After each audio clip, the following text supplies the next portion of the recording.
Goddamn, guys. Goddamn. It was interesting, man. Night two of SummerSlam, man. I will say it was better than night one. I thought that was very difficult. It actually been really bad if it wasn't better than night one. It's better than night one, man. Main event was really good. There was good moments. I think Jeff's overall in the comments sums it up perfectly.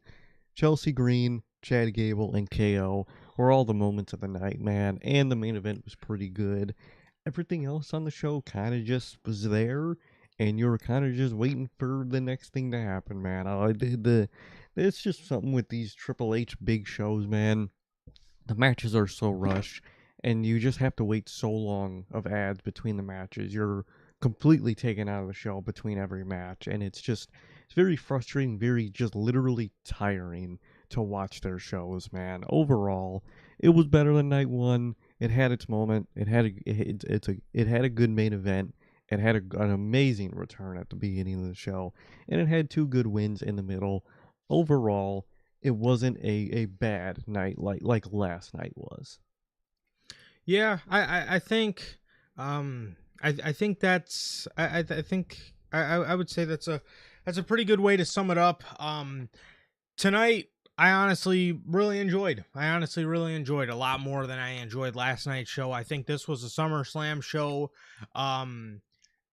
that was, memorable. I think it was memorable. I think it was, again, obviously this isn't, WrestleMania 39 levels of memorable, but memorable nonetheless. Very memorable nonetheless, man. I think we got some really dope moments on the show, whether it's from the women's championship match to that beginning part of the show, which for me was the peak of the show. Oh, yeah. I absolutely love the swerve that they did with having Gunther come out and just pissing everybody off. Everybody thought that was going to be KO right there, and it was Gunther. And dude, I was completely ready to come on here and just absolutely fucking tear that up had Kevin Owens not shown up. And then obviously they bring the man out himself, man. So obviously that was a really dope moment. Everything from Chad Gable, finally, after 10 years on the main roster, 3 years of seriously contending for the IC championship, finally getting a hold of it. And then the main event, again, although going into it, obviously I didn't really care to see this main event. I must say, I think both guys did a really, really good job in what was a really, really good main event, and the crowd was really into it. And I really liked the nice bow tie, the final, the fucking cherry on top of the sundae, finally, to end the Shield lore. So.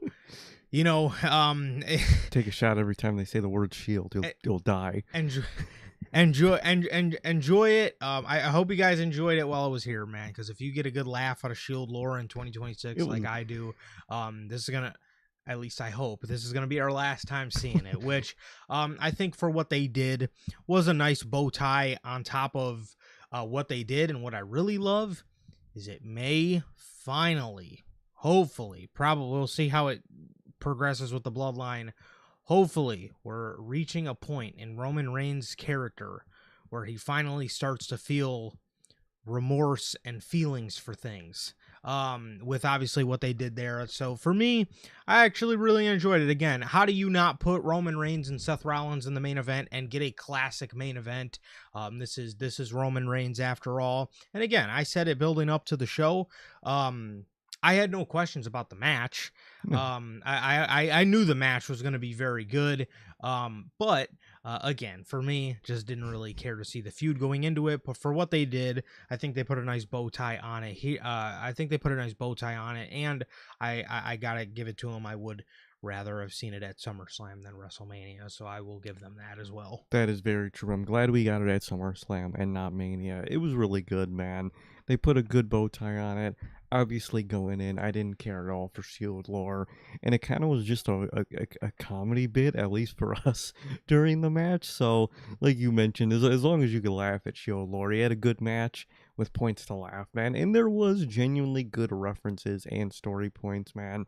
The mock stuff, besides commentary being fucking commentary, we'll talk about that when we get to the match. Fucking Michael Cole, man. But actually from both of the guys, really good references and actual character progression, which is fucking rare to see. From Roman Reigns' character, a little bit of character progression, man. That was fucking shocking. That was genuinely insanely shocking that he had some character progression. And overall, very good match, very good main event. Shield lore out the ass, Shield bomb, Shield chair, Shield Death Rider, Shield Paragon shift, fucking Shield everything. But it was a really good match, man. And there was key moments in the show that was good. The Chelsea Green moment was really good. Chad Gable was really good. And obviously Kevin Owens was insanely good, man. Like you said, best moment of the night for me. That was the best moment of SummerSlam weekend, is the KO return, and just having him back is just truly great, man. Got the win. Very much loved the swerve they did with Gunther. I thought that was insanely clever. And overall, it had its low points, and tonight had its low points. It was low. Trust us. You had Danhausen on the show, but overall, man, way better than night one. And I think it just goes to show that good old Triple H just can't do two nights for a pay per view, man. Because night one's always gonna suck, and night two is always gonna be pretty good and just outpace night one completely, man. So you don't want to be stuck on Saturday nowadays. And overall, I'm very happy that night two was a good show. Yeah, 100%. And yeah, we kind of seen the same. We kind of seen WWE kind of run the same play a little bit with WrestleMania this year, with obviously WrestleMania night one just being absolutely terrible. A show that was completely created out the ass, and then this show here today, again, I think there was a lot of redeeming qualities about the show. I think the show had a lot of really good points. I think the show had a lot of really good things on it. And yeah, overall, again, really enjoyed it. Really enjoyed what they did. But yeah, definitely being on Night Cody is not the way to go these No, days in WWE, because it seems like when you are on Night Cody, man, you get, yeah, you get fucked. I'll say this: when you're on Night Roman, it's not that hard to follow. I'll say what they give you on Night Cody is not hard to follow at No, all. it's really not, man. Because usually whatever Cody's doing, he's giving you a stinker, man. He's not giving you a good match, man. And night two definitely delivered. What's up, Gotti? How you doing? I'm glad. He says he's bricked up, man. I mean, he got to see his GOAT live win in a phenomenal match, man. So how was the show from your perspective, Gotti? I thought it was pretty good overall, man. You got to see KO. You got to see Roman. You got to see a Chelsea Green win, man. So very, very nice night two, man. And just night one, man, you just Cody, for someone who is referred to as QB1, man, he's always leading the team to failure. He is like JJ McCarthy, man. He's just a fake demon that leads the team to failure. Got it, bro. I'm checking your Twitter, dog. Where is the Chad Gable video? Where is Free Ride live, bro? Were you not singing and doing the skull clap, Were bro? you not singing Free Ride? He's gonna make the free ride, dude. Were you not singing that? Are you kidding me, bro? That was the peak of the show. Come on. You have a Chelsea Green video. I know You have why. a video of a blimp, and you have a video of Kevin Owens, but not you singing Chad Gable's theme song? Like, what the hell, man? We like no Chad Gable, no GOAT. Come on, man. That's insane. That's insane. This is ridiculous. This is ridiculous slander. I wanted a personalized video. He was skull clapping. That's why he didn't have the video. You know what? I get that, man. You got to do it. I'm still not letting you off the hook, bro. Wow. That's still not letting you off the hook. That's insane. I can't get past that personally. Wow. I can't get past that personally. I can't believe it. I can't believe it, dude. He's personally offended. Absolutely ridiculous work here. His Absolutely hands were ridiculous. tied, man. You should have brought a GoPro or something, bro. Brought a GoPro. This is that's a little insane to me. However, I don't know. I don't know what to say to you now. I was waiting for my Chad Gable video, my personalized video. I didn't get it. No, I didn't get it. Didn't get it, Wow. man. What the hell, man? Wow. What the hell? Absolutely insane. Absolutely insane work, bro. Insane work. However, how's everybody doing here today? And yes, Scotty, It says from his perspective, the show slapped. I'm sure in the crowd it definitely slapped. I'm sure. I'm sure it did. Minus one match. They had a solid show. Overall, a good show. Besides one match and one outcome, I think it was a very good show. Mm-hmm. Yeah, 100%, 100%. But yeah, really good show nonetheless. Again, very much redeemed themselves for night one. It almost, again, it almost makes you wonder, like, do they do this on purpose, or do these shows just need to go back to being one night? They really might have to go back to being one night, man. I'll take a 4.5 hour show at this point if it beats doing this shit 2 nights to where the one night always sucks and the other night's actually good, man. Because it is a heavy pattern with Triple H, man. Which is funny because it was the complete opposite with Vince. Oh yeah, Vince night one. Better slapper. Night one would always slap, and night two would always be some of the worst stuff known to mankind. So I don't really know what the tactics are here between these two, between son-in-law and father-in-law here, but it's something, man. It is certainly fucking something. But nonetheless, again, thought they put on a really good show. Definitely a lot better than what they did yesterday. But again, how's everybody doing? Thank you guys for joining us. If this is your first time watching, you guys do not know the show works. Every Monday after Raw, we are on here with NHP Unscripted. And every Friday at 3 p.m. Central, we are on here with the news. And for your pay-per-views for both WWE and AEW, we are live directly after the show goes off the air with the official post-show review. Speaking of which, if you guys did miss this past Friday's edition of the news and yesterday's edition of the Summerslam Night 1 post-show review, you guys can now watch that on all platforms. That is Spotify, Apple Podcasts, and if you want to stay first, join us right here live every single every single Friday at 3 p.m. Central, and for the pay-per-views for both WWE and AEW with the post-show review afterwards, man. Also, if you guys have not got a chance to get your hands on the official NHP merchandise, you guys can now find this live on the merch shop. That is bonfire.com. Links at the top description of this very video, man, where you can get the slept on since 2020 design, as well as all the other OG designs live on there as we speak. Again, that is bonfire.com. Links at the top description of this very video, man. Also, if you guys have not got a chance to get your hands on, if you guys have not got a chance to get to know who your boys are here at NHP, I am Johnny, one half of the host of this very show. And as for the other half, we got my man Sir K here. Sir K, go ahead and let the people know what it is you are smiling about today. Man, I'm smiling for multiple reasons.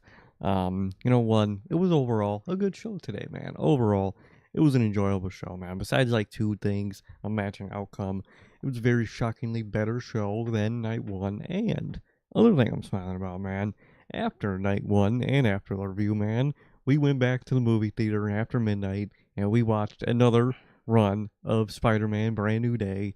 And my God, is that movie so elite, bro. I fucking love that movie. That shit so gas, bro. Seeing it twice, it just puts you because you already know what's happening with the villains and whatnot. So watching it twice was just so awesome, man. I just seen it all again, seeing that suit, seeing those scenes, seeing that story, incredible, man. Truly, truly incredible. It sucks we have to wait so long for the next one. We gotta wait till December for just the next fucking Marvel movie, period. So, man. But overall, great seeing it again, man. And so far, man, overall, good weekend, man. So I'm doing good. Like Durante always asks, how's life? How's the family? Life's good. Family's good. How is everybody doing in the live chat? How's everyone doing watching the replay? What about you, bro? How are you doing? I am doing pretty good, man. I'm doing pretty good. Yesterday, we finished the review up. It was maybe like 11 o'clock. So, yeah, it was maybe like 11 o'clock. And I looked at my app, and I seen some late night showings for Spider-Man Brand New Day. There was some on there after midnight. So we got us a little 12:30 show, and like an hour and a half after we got done doing the review, we headed right back to the fucking movie theater to watch the show again.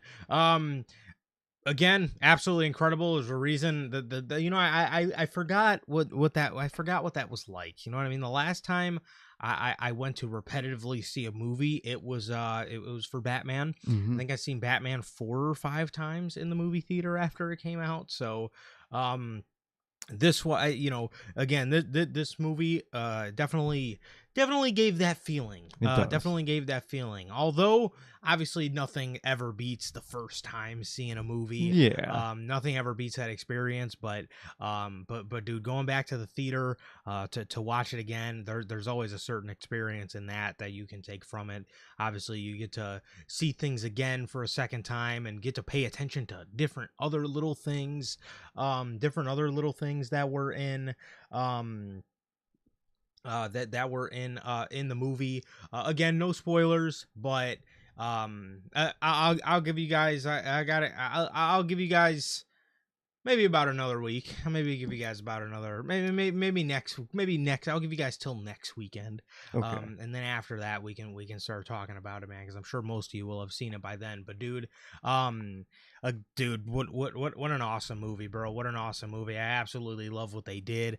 I love what they set up, and I love the use of characters for other characters. I'll Mm-hmm. say that. I'll explain what I mean soon, but there's some certain things going on in my brain that I think are gonna happen. And dude, I'm really fucking pumped for him, actually. Another thing I'll say, I said it on Friday. One thing I needed them to hit big on was, how are you gonna follow up Ned and MJ and the relationship with Peter? What was that going to look like? Were they going to do too much? Were they going to do too little? I can say from a viewing experience, I thought they did it fucking perfectly. I I thought thought they did it perfectly, and I thought I thought they set everything up so nice. I they really really did. did. It was perfectly told, man. They really set up the next part of everybody's story very nicely. I loved it. Mm-hmm. Yeah, but very good, very very good. I thought they hit really big on the movie, and again, excited for Doomsday. Even though Spider-Man, do people know that? What? I think it's pretty common knowledge. I think. Okay.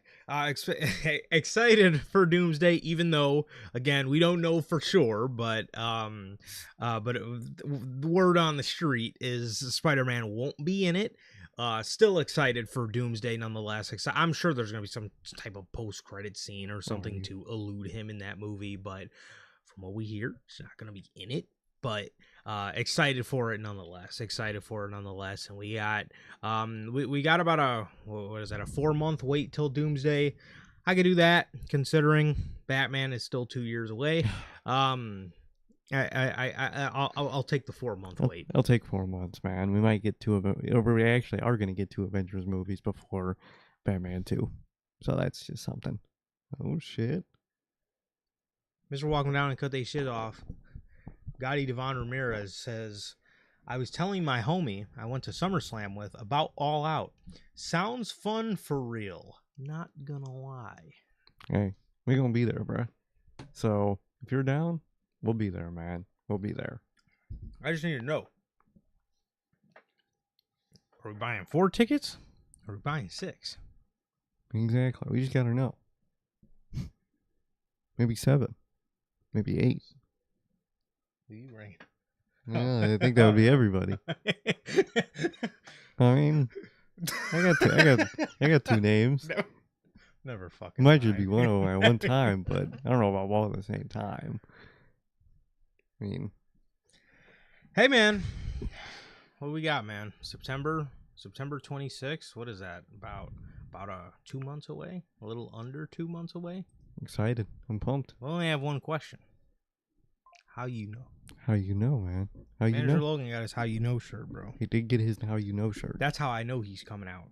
It's time, bro. It's time. Manager Logan, it's been 891 days, bro. That's insane, dude. It's time, bro. But the real question is for Gotti, is it finally time? Is it finally time? For the first time. He says downtown Minneapolis is beautiful. That's what I hear. Hmm. But you know what they say about downtown Schaumburg, bro. Yeah. Schaumburg is actually really fucking nice. It is. It's really nice. It gives a city vibe without, the overcrowdedness of the city. No, exactly. It's a nice vibe, man. It takes you to other places, which is always nice, man. And Schaumburg is dope. Schaumburg is dope. Yeah, very nice spot. Very nice spot. So I don't know what you're thinking, man. I don't know what you're thinking, but I know what I'm thinking. No, I know what I'm thinking. How you know? How you know?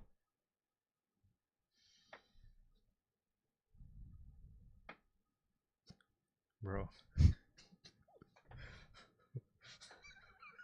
Guys, I have a video though, just not posted to Twitter. I will post. Chelsea Green's on a ladder like it was cinema. My God. Okay. Come on, brother.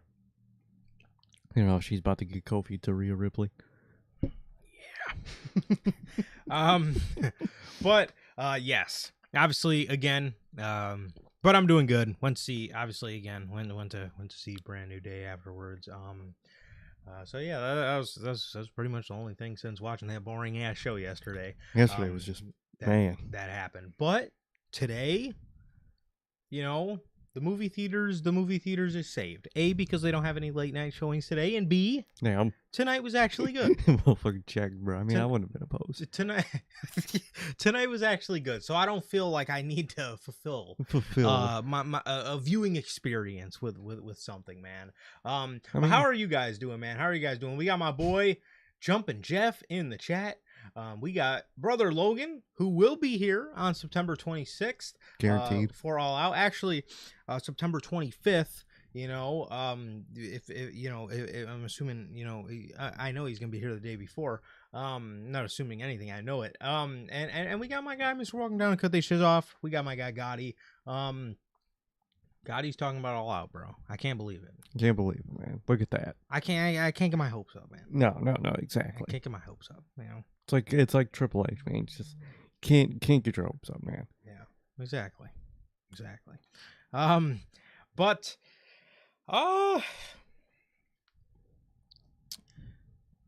before we get into anything on the show, yesterday when we got home from watching Brand New Day for the second time, hell yeah, we loaded up Twitter or Instagram, or I think it was Instagram's where I seen it, and Triple H is on this post show. He's back on post shows. Oh dear God, he can't help himself. He seriously can't. He actually cannot help himself, bro. This dude is on the post show again, making a complete ass out of himself. Now, the last time they did post shows, I believe, was the little R-Truth debacle when, the dude asked him about R-Truth and, did you guys actually fire R-Truth but bring him back? And Triple H is like, yeah, did you like the show? And the guy's like, yeah. And he's like, first of all, you lied. He lied. And second of all, he goes, it's all part of the show, man. It's all part of the show. Come to find out in Unreal, it wasn't a part of the show. They actually fucking fired him, and Nick Khan had to call the man personally and do damage control. For Triple H. Because Triple H is a moron that's always got to be in control. And he did it again, man. He did it again. He did one of these media scrums again, and yet again, he was trending for how stupid he is, man. He is up there spitting lies and just trying to blame every problem on everybody else but himself, man. It's insane what he does. It is so ridiculous. It is so fucking ridiculous, man. But the worst part is this guy sitting up there saying, so he was asked a question, how do you respond to people that say it's always the same people in the main event? And this asshat says, yeah, I get that all the time.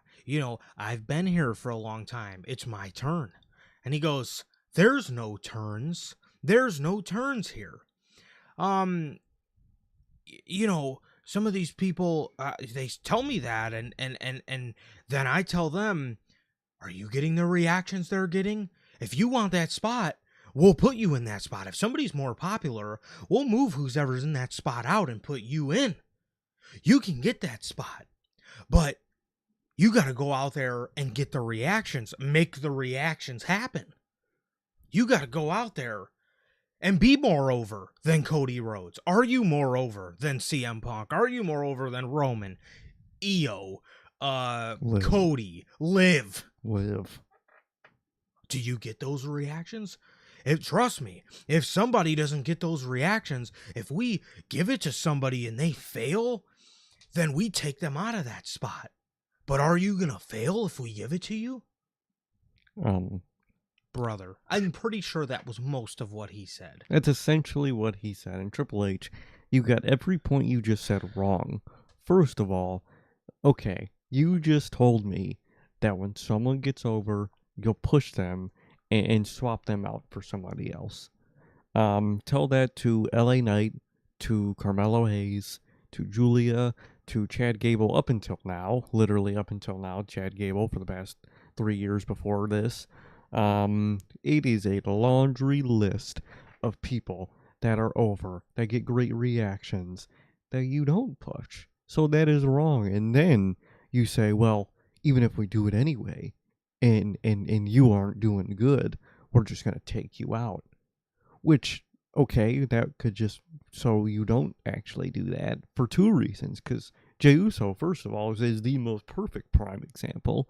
He sucked going into the spot you gave him and coming out of the spot you gave him. He sucked for the next 9 months. And for the next 9 months, you pushed the hell out of him. So you're lying about that. And second of all, if that was your mentality, you would actually be doing that more, because you would actually put people on the spot. And if they don't work out, you would just not use them anymore, like we always tell you to do.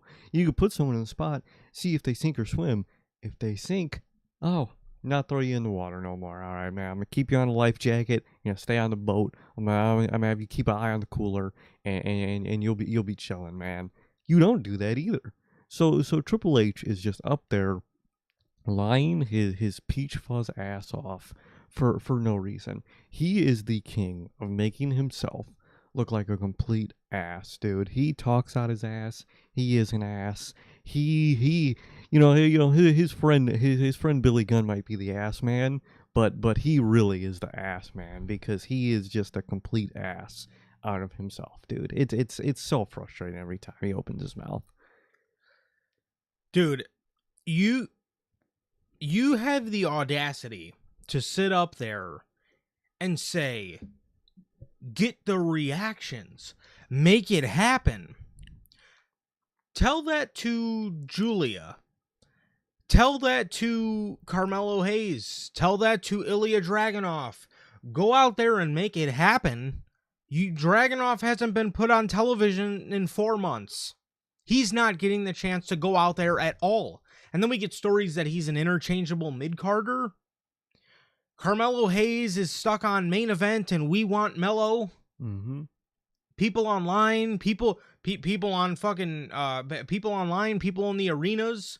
Mello is a guy that gets good reactions. And the best one of them all, tell that to LA Knight, who for the better part of 3 fucking years, ever since Chad Gable was seriously contending for that IC title, has been getting good reactions, has been getting insane reactions. And over time, he has all the reasons not to get reactions at this point, and he still does.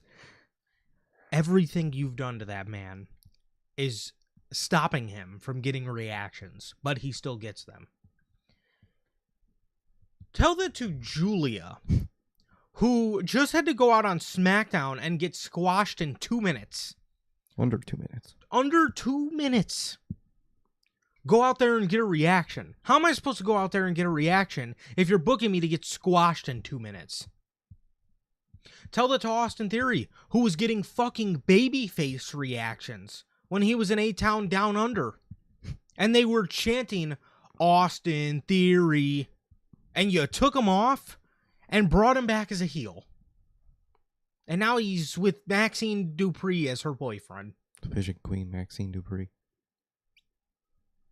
You make absolutely no fucking sense. No sense.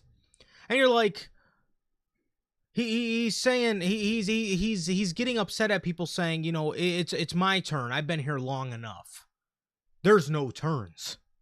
Yeah, I know. That's kind of the point. It's because you don't give anybody a turn. You just go with the same people. It's the same. But like by that logic, you're just giving the same people their turn. So when Cody was done with the world title, all right, it's Punk's turn with this title. All right, when Seth was done with the world heavyweight, and when Punk was also done with the world heavyweight, all right, it's Roman's turn. So you do 2 turns for your favorites, because those are more turns than putting a young guy in or putting an older uncrowned guy in. You're giving, that's more of a turn than anybody else. What do you mean you don't do turns? Those are literal turns. You don't think Cody going from him to Drew to him to Sammy, you don't think that's turns? It's turns, bro. That's what it is. It's like it's like you're playing GTA with your cousin. You go, all right, man. Every time we die, we swap controllers, man, and then it's my turn. That's what you do with the world title scene. So you do 2 turns, bro. That is legit. Like playing pickup basketball with somebody and playing keeps on a plastic backboard, and then touting that you're better than somebody. You know how many times I've played against my friends that aren't good at basketball, but we play on a plastic rim and they're just backboard demons and they fucking beat me because we're playing keeps. But then when we don't play keeps and there's actually turns to be passed around on offense, then it's more of a competitive game. He's a demon with basketball, if y'all don't know. He a demon on the court, bro. He ain't no fake demon. He ain't no James Harden. He genuinely, he could probably whoop James Harden on the field at this point in his career. Oh no. He a fake demon, bro. He a fake demon. You ain't a fake demon. I mean, maybe if it was in the playoffs to beat James Harden. Exactly. Yeah, maybe in the playoffs, But James doesn't really know how to show up in the playoffs, bro. But I believe in you, man. But man, that's literally what it is. That is like that is, again, it's exactly what, like, one of my best friends. He was terrible at basketball, but sometimes he would beat me because when we would play on a plastic rim, it's not like a glass rim. If you shoot hard at the backboard on a glass rim, the ball's coming right back to you. If you shoot hard on a plastic backboard, it'll hit it real hard and drop right in the fucking hoop. That's just how it is. And one of my buddies used to always fucking beat me when we would play keeps because he was just a fucking backboard demon. And then he would always try to get me to be a backboard demon and say, if you want to beat me, just use the backboard. I don't fucking use backboard. Sometimes, obviously, you got to call bank, but most of the time, that's not how I shoot. That's not the arc on my shot. But he was a backboard demon, and I'm pretty competitive, and it would just fucking piss me off how cocky he would get. And I would always tell him, you think you're so much if you think you're so much better, then don't use the backboard. And whenever he would try to not use the backboard, he never made any fucking shots. I have 2 guesses to who this would be, but I'm not going to make them here.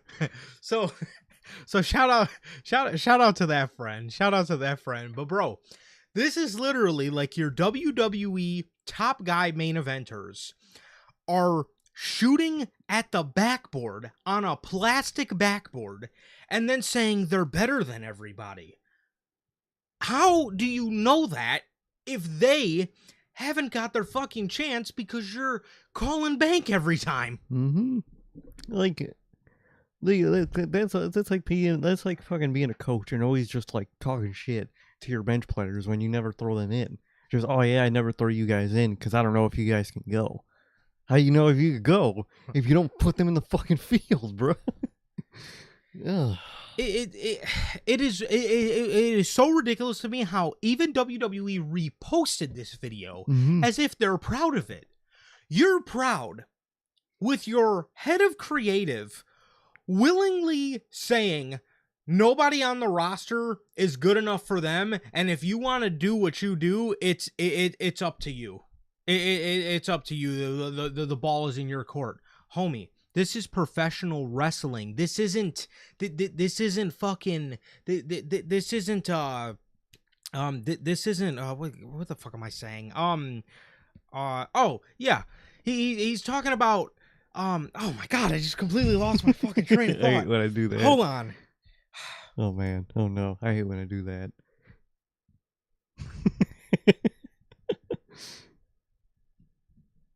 Is it a basketball reference? I think it was. Oh, he's got it. He's fucking he's sitting here.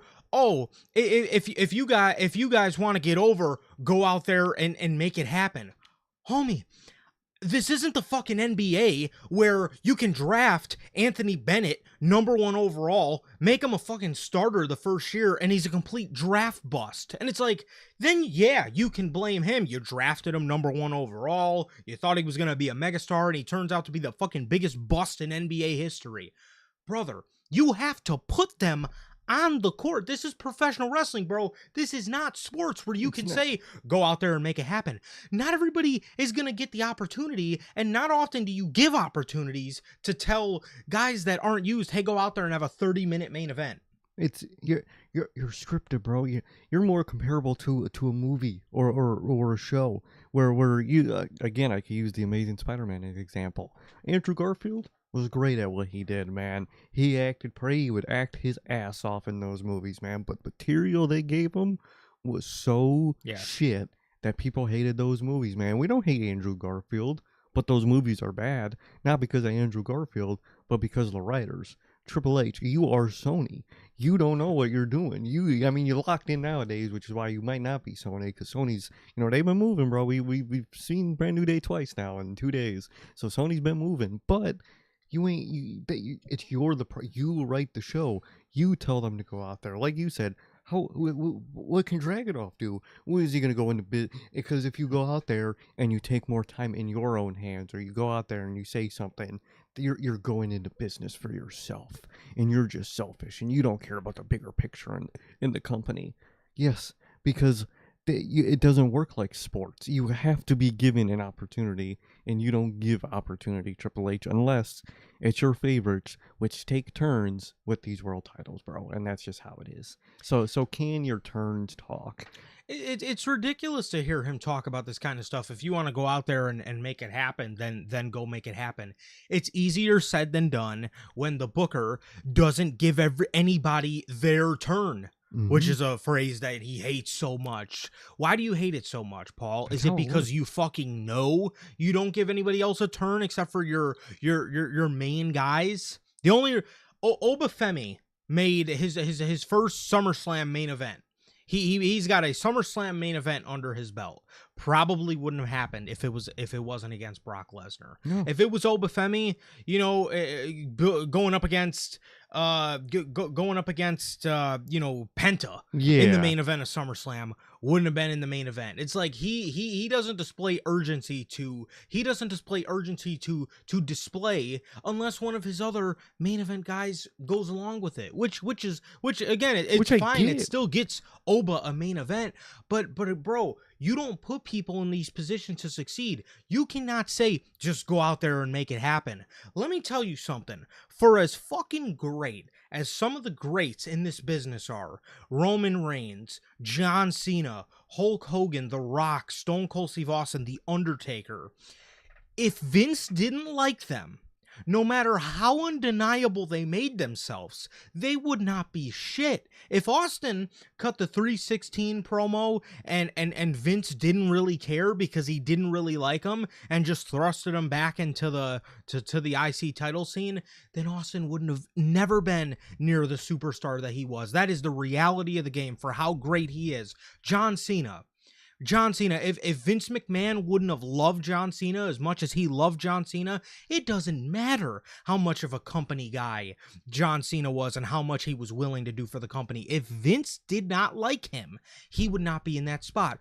Hulk Hogan, in his era, if Hulk Hogan wasn't fucking huge and could cut a really good promo and fucking tear his shirt up and do his 3 moves, and if Vince did not like that, he would not have been Hulk Hogan. And you talk about turns, like Hulk Hogan could be the perfect example.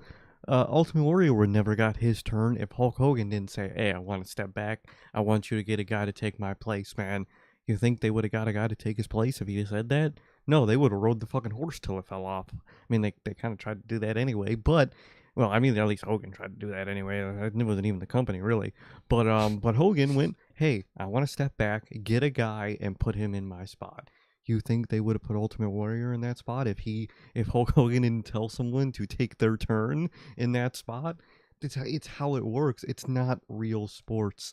You take turns, bro. Like I don't like I don't get how this doesn't click for him, dude.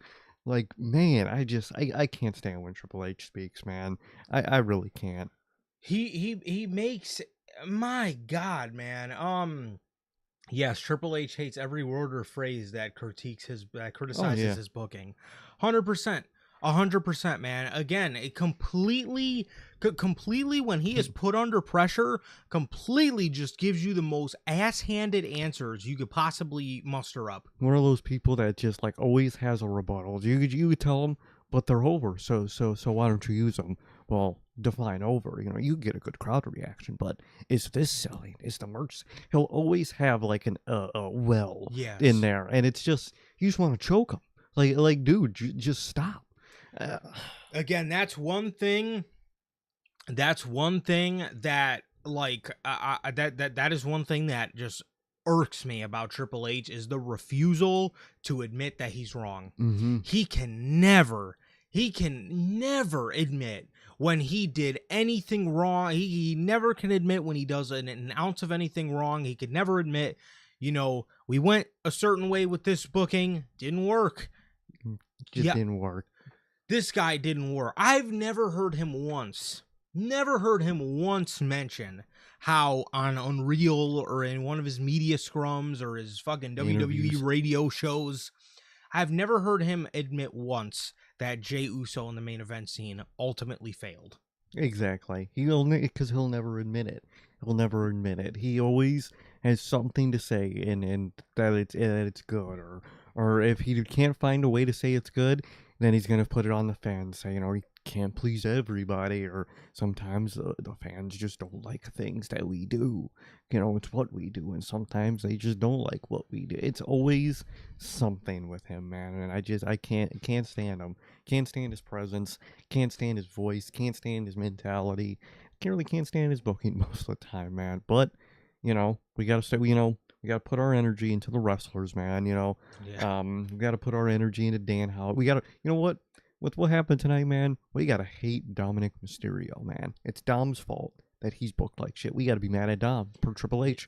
Per Triple H, yeah, we got to be mad at Dom because we thought he was the future, and ultimately he failed. He failed. It was failed. Dom. He was supposed to go out there and get the win, and he failed us. Brother, you're not a real sport, bro. Like people clown out players for a reason, because at the end of the day, it is up to the player. Yeah, you're not gonna be a winner 24/7, but if you're a fake ass demon, people are gonna call you a fake ass demon. And if you choke in big moments, you ain't gonna live that shit down, bro. No matter how honest the choke might be, if it's a big moment, folks ain't gonna let you live that down until you get that shit back. But this ain't real sports, bruh. It's scripted. Dom's already going out there knowing he's got to lose. Like, and if he won, he'd be going into business for himself, and it'd be fucking blacklisted. You fucking can't win under Triple H, man. Dude, it absolutely makes zero sense, bro. You can't compare yourself to real ass sports, bro. You fucking can't. Again, I can give my front office reference again. If the Warriors will not build a team around Steph Curry, and if they have already given up on him, even though he still produces for them every year, how can you be mad at Steph? He gets no help. Yeah. But if you go back to one of the most infamous finals, my favorite finals in my lifetime, the 2011 finals, people hated LeBron for so long because he choked in that finals. He underperformed. He was not the LeBron James that we all know. People blame LeBron. People will blame talent when It is their fault. it is the talent. I sit here all the time, and when do you ever hear me say, oh man, I hate WWE and the type of matches they make Joe Henry wrestle? No. No. I hate Joe Henry. I blame him because I've watched enough of him to know that he's a fucking scrub and he can't wrestle and his gimmick sucks. I mean, even though I could blame you with one thing with Joe Henry tonight. You caused his appearance. That was so weird. Hey, this man caused his appearance on the show, by the way. I need to let you guys know. Dude, there was a moment during the Money on a Pole match. The monies. You forgot to ask. Where, you know, JD and Dom are getting beat up by the midgets, right? And I look over at Sir K. And I was like, you know, I'm surprised we haven't seen Joe Henry yet. Bro, the millisecond. Dude, I swear to you, the 0.2 seconds after I said that, his fucking music. Say his name and he appears. Dude, comes on. That shit was weird as fuck, and it is his fault that we had Joe Henry in that match. So, unfortunately, you know, I'm not the type to blame the talent. I'm gonna have to blame the talent on this one, bro, because you quite literally said his name, and he literally instantly appeared within a millisecond. Dude, that was so fucking weird, bro. And then we were just looking at each other's jaw drop because, like, what are the odds of that, bro? Like, what the fuck? Legit. It was dead ass shit. No, legit though, bro, because I was like, what in the fucking, what are the odds of that? But it's his fault, bro. Your fault we had him in that match. Dude, I guess it was, bro. Even though he didn't even, like, help him win. He just kind of took out JD, but whatever.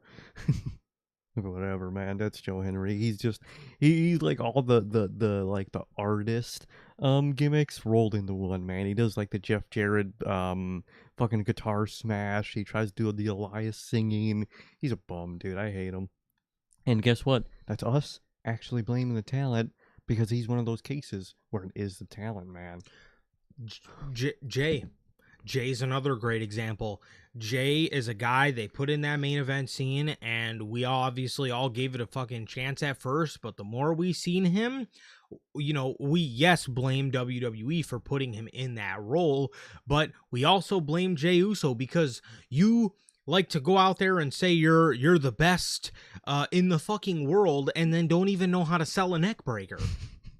That's on you. That's on you. Look, think even outside of AEW, anytime Jericho's on screen, are we ever shitting on his opponent? Are we saying, you know, oh, fucking Ciampa let us down. Ciampa's stinking up the place? No, because we know who's the problem. We know it's Jericho. We know when it is the talent. And sometimes fans do scapegoat talent. You know, that is possible sometimes. But right now, with their main event scene, that is not the case. It is a you problem. It is a Booker problem. It's not the fans' problem. So stop making it ours and your employees' problems, man. Because it's just so frustrating to see.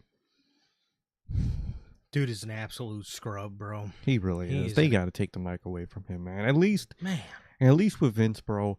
He booked like shit, but you didn't know what the fuck. And he wouldn't make a rebuttal. He wouldn't make a comment. He would do what he thought was right and fucking move on, and you wouldn't hear a fucking word about it. Because if he did the same shit, he would look just like an ass. But he knew not to make himself look like an ass. He just stayed away. But Triple H needs that spotlight, dude. He's got the Dana envy. He wants to be the poster child of the company. I think he wants to be QB1. I think that's the problem here. Yeah, I think he does. I definitely think he does. So much for his boy Cody, man. He doesn't want him to be QB1 anymore. You cannot call that man QB1 at this point, dude.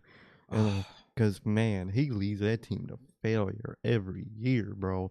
I don't know if he's leading, like, the Bears for the last 15 years or something. I don't know what he's doing, but he leading the team to the ground. God. He is a horrible quarterback. He would get jumped by the locker room if he was the goddamn quarterback. This dude is the QB1 for like a fucking Canadian Football League team, bro. Especially with the main event they put on tonight, man. I mentioned it to you. Man, Roman and Seth made them look like scrubs yesterday, man. Now what we got tonight, That is a fucking main event. That's a That main is a event. world title match. Exactly. It was thrilling. You were intrigued. The great sequences, man. And they made them look like scrubs last night. They really did. Yeah, absolute scrubs, bro. But per Punk, man, the only reason he gets main events is because it's in his contract. Oh yeah. It's kind of how Punk got his main events. But I digress. I digress. Oh, Phil. Yeah, I don't know what was up with that, bro. Punk's on this media scrum talking about, I don't care that I didn't main event. Oh, so, let's stop right there. Yeah, it kind of sounded like you cared a little bit, but I digress. Because if you didn't care, you would probably just be like, you know what, I'm very happy for Oba. I think he deserved it. That's what you would probably say if you didn't care. Yeah, probably so. Because he deserved it more than you did in that moment. Especially Cody. Cody don't deserve nothing at this point, man. He deserves a mid-card, but I digress. Yeah, please put him back in the mid-card. He's my favorite mid-carder. He is. But bro, yeah, he's out there, saying, I don't care that I didn't main event. You know why I don't care I didn't main event? It's not in my contract like it is other people. And then he goes to say, I always make sure my match feels like the main event, man. I don't need to be in the main event to be the main event. Well, yeah, he said, what did he say? He said there's a main event and then there's a last match. Yeah. Well, the main event was the last match, bro, because your match was not the main event. Hell, yeah. I think the best match on the show is actually the All Losing Gunther match. So, well, and Io and you actually got watched by like 2.5 matches, bro. So, yeah, like, come on, man, come on. Respectfully, you got watched by Punk for this one night, bro. You got watched by Liv Morgan. That ain't good, dog. That ain't good, big homie. She is the ring general after all. She is the ring general. Well, bro, he's sitting here. He's sitting here saying, there's a main event and there's a match that goes last, homie. You were neither of them. You're nobody cared about your feud, bro. Everybody cared most going into the show about Oba and Brock, which is why they got the last match. Exactly. Like, come on, man. I don't care about little brother lore, considering the guys on the other show are doing little brother, big brother lore, and they're doing it better. They're doing it better, dude. They're doing overdone Shield lore better than you're doing original lore. How? What are you guys doing over there? Man. Yeah, I don't know. He definitely sounded a little salty to me. I can't lie. Oh, he definitely sounded real salty, man. Salty Phil. It's very salty. All right, man. The first match on the show was originally Finn Balor versus Sami Zayn. Finn Balor might have to box Nick Aldis, bro. He might be the next one to face Nick Aldis. I feel sorry for myself thinking neither of these guys had a chance here, bro. Bro, neither one of these guys had a chance. I was predicted Sammy this whole time, bro. I didn't even know. Nick Aldis comes out to open the show, and he says he has a participant that is going to be added to this match. Everybody's just thinking Owens. Everybody's getting up. Everybody's getting up. Everybody's starting to think it's, KO's about to come out. And Symphony Number 9 starts playing, and Gunther comes out and completely comes out to a chorus of boos, as everybody thought that Gunther was the man that was the only man that was going to be added to this match. Dude, when Gunther came out, I was so fucking mad, bro. Pissed, bro. We looked at each other like, are you fucking serious right now? And then I'm thinking, great, Gunther's going to win this, isn't he? And we're going to get Punk and Gunther again. And I'm like, what in the world are they thinking, man? Like, oh, brother. Nick Aldis comes back out, and he says, I didn't say just one person was going to be added to this match. Oh. And then he brings out, after 17 months away, Kevin fucking Owens, bro. Man. He looked fucking great, dude. It was so amazing, so refreshing, and just so fucking awesome seeing Kevin Owens again, man.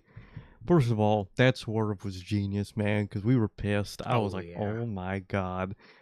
Triple H just can't help himself with Gunther. And then that was about the most perfect swerve in the world, bro. Incredible, incredible swerve from whoever booked that swerve, man. I'm assuming it's not one of their main bookers. I'm assuming it's gonna be like a fucking TJ a Bobby Roode or something.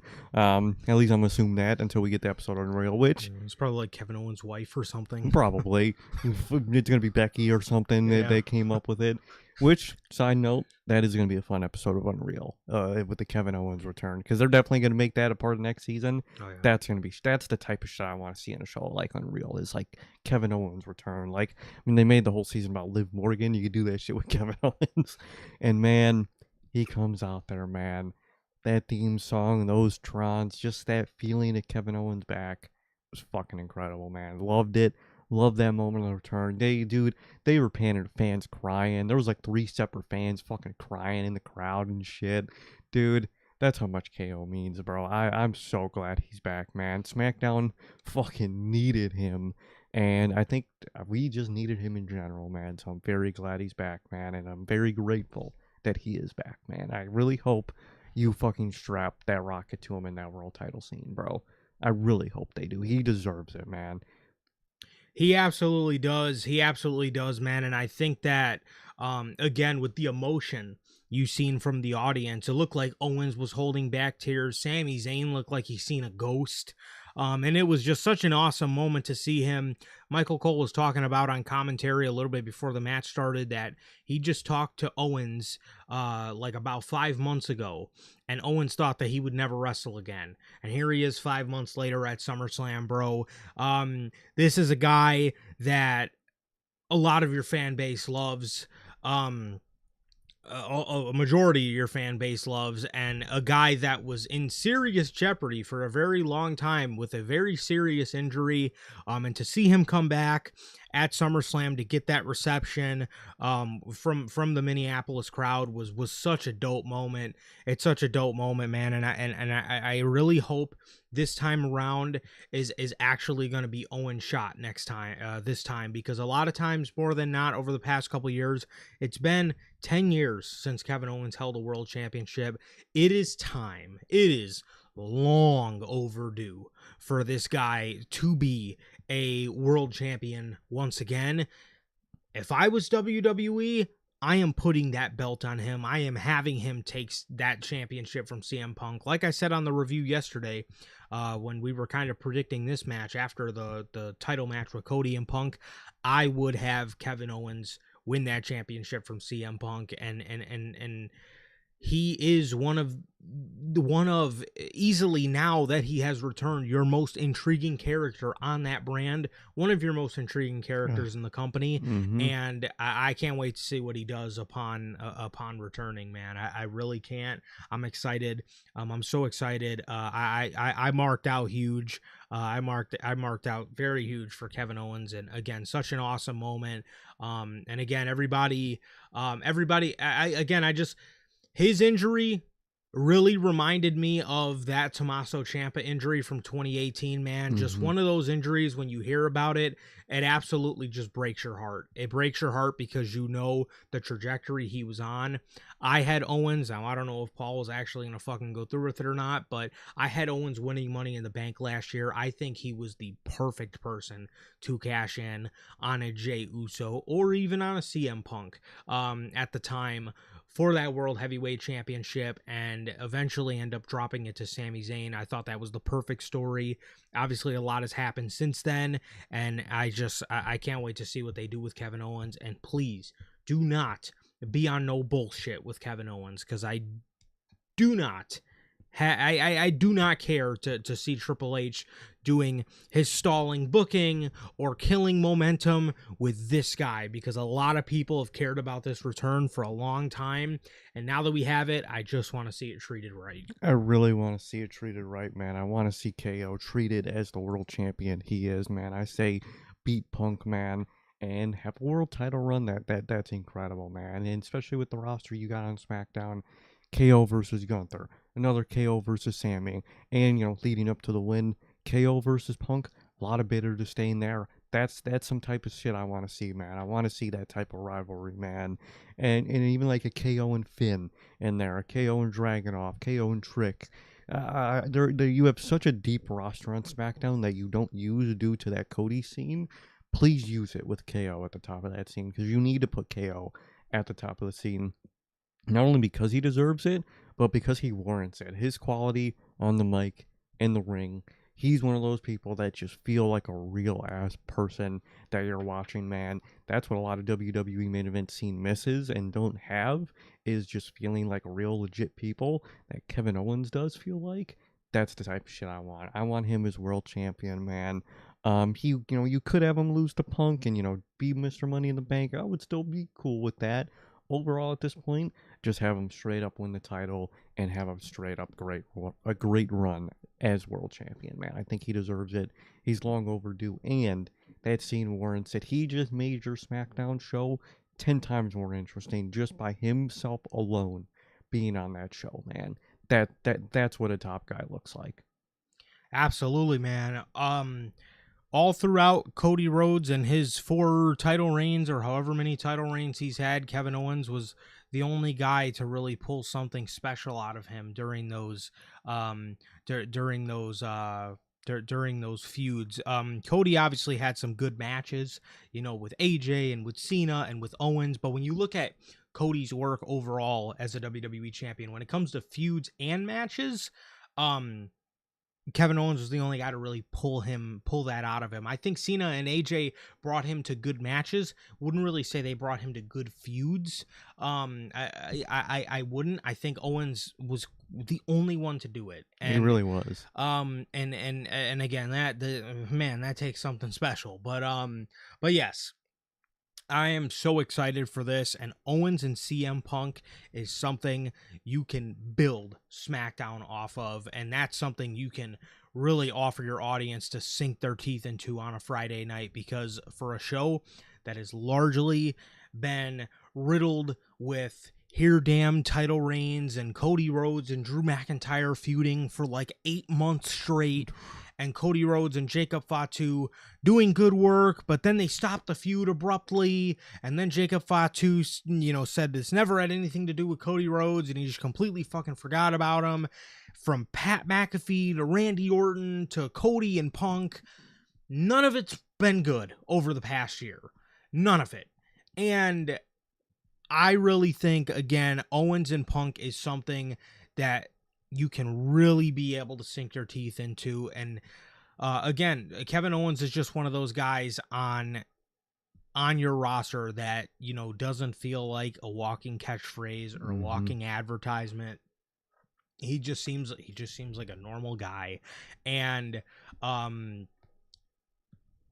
there are a lot, there's a lot of similarities. It almost reminds me of the feud with Owens with Punk and Eddie Kingston in a way. I know they come from the same era, and I know they had a lot of similar problems with CM Punk liking to call people fat, making them a part of the T-shirt club.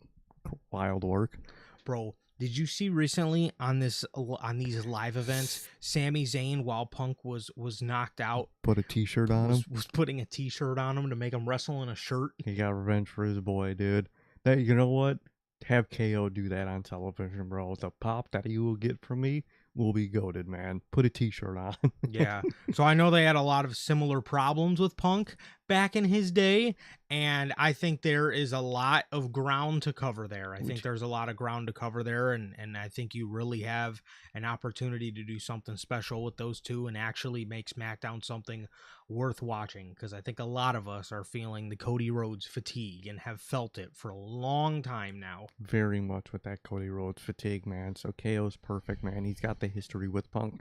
It's always so funny looking back, because Punk was always friends with Samoa Joe, but he's always just been an asshole to like random guys that are bigger than him. Makes no sense as like a mentality, which it kind of fits for CM Punk of not being consistent with your views, man. But overall, man, I'm very pumped. Love to see KO back. This was this was the moment of the weekend for WWE. Easy, man. I think this beats out anything on the rest of the night, anything last night, anything you did on Friday. Probably, hell, it's going to beat out anything you do tomorrow. That was the moment of your weekend, man. It really was. Well, he wasn't mean to Samoa Joe because Samoa Joe was fat, but he didn't cover it up, which is quite funny because like especially back then, you would think something like that would come from like a Chris Masters or like somebody who just has this Greek god physique. Like there was nothing overly ripped about CM Punk back in like 05. I was gonna say it wasn't up until now he that wrestled in basketball shorts. It wasn't up until now that he's a body guy. Yeah. Like who are you, bruh? That's like me trying to fucking like fucking diss on a guy for being skinny. I can't do that. Like what? Like, all right, bruh. All right. My God, man. Yeah, it doesn't make much sense to me. Like, yeah, again, CM Punk's always been in shape, but I would have, up until now, have never considered him like a body guy. Yeah. Like it never makes much sense to me. But that happens a lot with Punk. Where you're like, his mentality don't really align and make sense with what he does. He also never said he was sorry to Eddie Kingston. Never said he was sorry, man. But he did say he was sorry to Saudi Arabia. So he didn't apologize to Eddie Kingston, but priorities, man. It all goes to the wallet. So poor Eddie Kingston, bro. Poor Eddie Kingston. Eddie Kingston too, man. He covered it up as well. He did cover it up, man. I guess Punk allowed you to be fat. You couldn't just cover it. You just couldn't cover it up. You just couldn't cover it up. Exactly. Will Rally Sport. I think I said that right. How are you doing? And Tyler, what's up, bro? How you doing, man? Thank you for joining us again. He says hi from the UK. Hello from Chicago, Illinois. Hello from Chicago, Illinois, man. Well, those south suburbs. I'm not going to completely CM Punk it. We're not from the city itself, man. But overall, you could say Chicago, man. Yes. Punk grew up a lot farther from the city than we did. Even farther than us. So, always got to throw that in there, man. But how you guys doing? Thank you guys for joining the show, man. And what you guys think of night 2 of SummerSlam? Yeah. What'd you guys think, man? What'd you guys think? But, yes, Kevin Owens and CM Punk, man, there is going to be a lot of good stuff there. And I really hope Kevin Owens is allowed to go at CM Punk. And one thing I'm really excited for is Kevin Owens does not strike me as a guy who is going to take shit in terms of if Punk is saying certain things about him. I don't think Owens is going to be that kind of guy that is going to put up with, not being allowed to say things. Exactly, man. He's not going to be those ones like Roman, like others, to just kind of, have Punk say the big crazy thing, but no one's really allowed to shoot back. KO is the type of guy to shoot back, which I'm very happy to see, man. He says his favorite wrestler is Kevin Owens, so he's very happy tonight. Also, Chelsea Green deserves it. She definitely does. It's been a long time coming, and yeah, dude. KO's top guy over there, man. He really is. He immediately is the number 1 guy on SmackDown. Oh, immediately number 1 guy on SmackDown. Most interesting character, most interesting person, most ones with like the matchups you want to see. KO's that guy over there. He's running SmackDown already, first night back. 100%. So, Kevin Owens starts the match going absolutely ballistic, bro. He's taking out Gunther. He's taking out Finn Balor. And then he's left in the ring with Sami Zayn, which Sami, throughout the whole beginning part of the match, did not move a muscle. Standing there stunned. I loved that. Standing there absolutely shocked. Couldn't even believe what was happening. And Sami and Owens, they walk up to each other and they hug. And then in typical Sami and Kevin fashion, they start punching each other. Not these two, no. As only these two best friends could. So there was a point in this match where Sami gave Owens, I think it might have been like a exploder suplex or like a Saito suplex or something. Owens started holding his neck. He started holding his neck and writhing out in pain, and the referee went up to him, and Sami originally went up in concern. He seemed like he was concerned for Owens.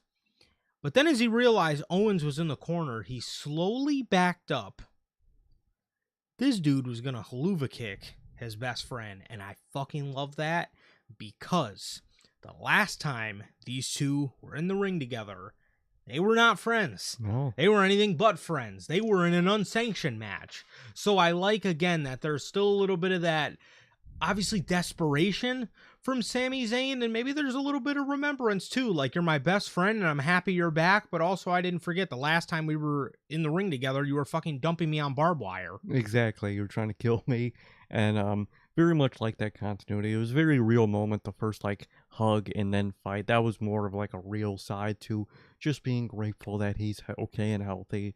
But then Sami Zayn is like, at the end of the day, I want to win.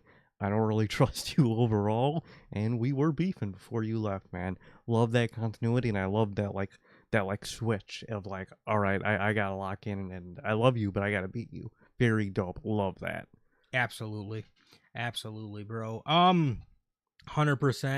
100% there. So we got Kevin Owens handing out the haluva kick did not land, by the way. Gunther broke it up. We ended up getting a stunner party from Kevin Owens.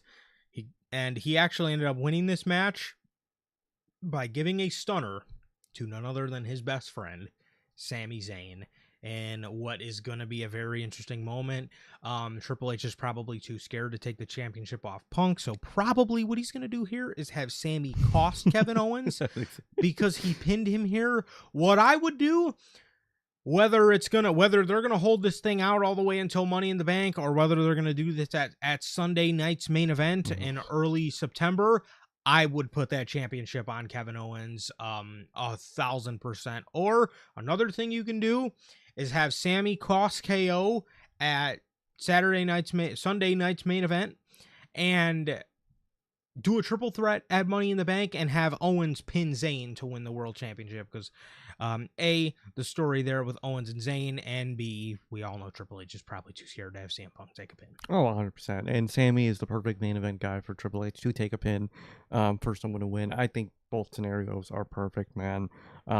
Obviously, probably the more likely is, Sami Zayn cost him, and KO gets distracted by Sami for a little bit. You know how Triple H works, man. But overall, I would love to see a triple threat between the two. And no matter what, bro, I just want to see the title on KO. No matter how you do it, man. Or you could do a scenario where maybe Sami actually helps KO even without KO wanting it to win. So he could say, hey, I essentially won the title for you. KO could try to, face Sami to prove that, the title does truly belong to him on his own. You do so many scenarios with this. Either way, man. Have him be a world champion. And I'm just happy that we get KO back, man. I love seeing him back. Absolutely. Absolutely. Tyler says he subscribed on his other account. Thank you very much, bro. Thank you, man. Thank you. Appreciate you. I did not see. Apparently, Will is saying that Chelsea Green commented on Michael Hayes' comments on the post show. Oh, shit. Well, according to him, Chelsea Green's never meant to be in that spot. Never meant to be in that spot. She's literally he called her just a main event jobber, is what he called her, which is just. She's meant to help the people in the main event, but never be the main event. Brother, what an idiot, dude! You're acting like she's some scrub. She's not. Yeah, she's very good actually. He's literally talking about her like she's fucking Joe Henry, bro. Like she's fucking Raquel. Like, brother, she's not that. Come on, man. We love Big Mammy Cool nowadays, bro. Oh, sure. Yeah. What do they call her on Twitter? Big Maga Cool? Brutal. Big. I saw it on Twitter. I was like, ooh, it's hilarious, man. It's our IC champ right now. She beat Soul and was not on this pay-per-view at all. Oh, you gotta love Twitter, man. They can't separate a pro wrestling character from somebody's political views. No, they cannot. If you have political views, that's all they see you as. All they see. I still see it about Chris Jericho. Yeah. Who fucking cares? Like, brother, what do you? He's a 50-year-old white dude. What do you expect?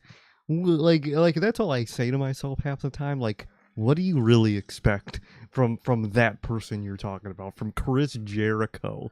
What would you expect? Only question I ask myself is, why the fuck do you care? Yeah. Why do you care what somebody else like? I've never heard that, but that is, it's It's a very Twitter phrase. Twitter. When it comes to Twitter, what do I expect? You can never expect it. Pig MAGA cool. Brutal. Fucking Jesus. Well, yeah, I don't know. I don't get it. They're talking about Chelsea Green. This fucking guy's talking about Chelsea Green like this guy's talking about Chelsea Green like literally like she's fucking Joe Henry. Makes no sense. What are we doing? KO return shirts are $35. $35, bro. Logan says he might have to cop. These shirts are great. Hey, bro. Watch that money, man. You got somewhere to be. You got somewhere to be on 26, man. You better be ready to secure them tickets with us. Exactly. Now I know AEW tickets. They're going for price of Taco Bell. Yeah. But either way, you can get a fucking beefy potato fucking griller for the amount of some AEW tickets. No, for real though. Especially if you go to like a Dynamite, bro. Oh, that is dead ass Taco Bell order right there. No, 100%. I might spend more at Taco Bell than I would probably spend on a Dynamite ticket, which is crazy. An AEW pay-per-view, I would, if you go up a little bit from Taco Bell, I would say, an AEW pay-per-view, it's like what you would spend at like Chipotle. Yeah. A little bit more expensive. A little bit more expensive, but not much. Not really gonna put a dent in anything. It's not like you're going to Cheesecake Factory or like Outback, in the afternoon, stuff like that. Yeah, exactly. So, however, again, Manager Logan, think about it. You got somewhere to be. Remember that as well. But, yes, afterwards, Gunther was sitting on the ground, Finn was sitting on the steps, and Sami was sitting on the ground crying. Sami Zayn, more than likely, is going to cost Kevin Owens the World Championship. That is kind of what I got from that look. Sami may lash out on KO following SummerSlam whenever he does get that championship match. And again, I don't know how they go about it. I just hope Kevin Owens does not get Tony Khan. He doesn't, make the return or the debut, immediately get the title match, lose it, and then just go on and do whatever. Yeah. You know what I mean? You're thrusting him into this main event scene. I don't give a fuck, bro. Kevin Owens is more interesting to me right now than CM Punk is. Than CM Punk, than Cody Rhodes, and that title scene, man. That's what I want. I want to see KO as champion. Yeah. I don't understand.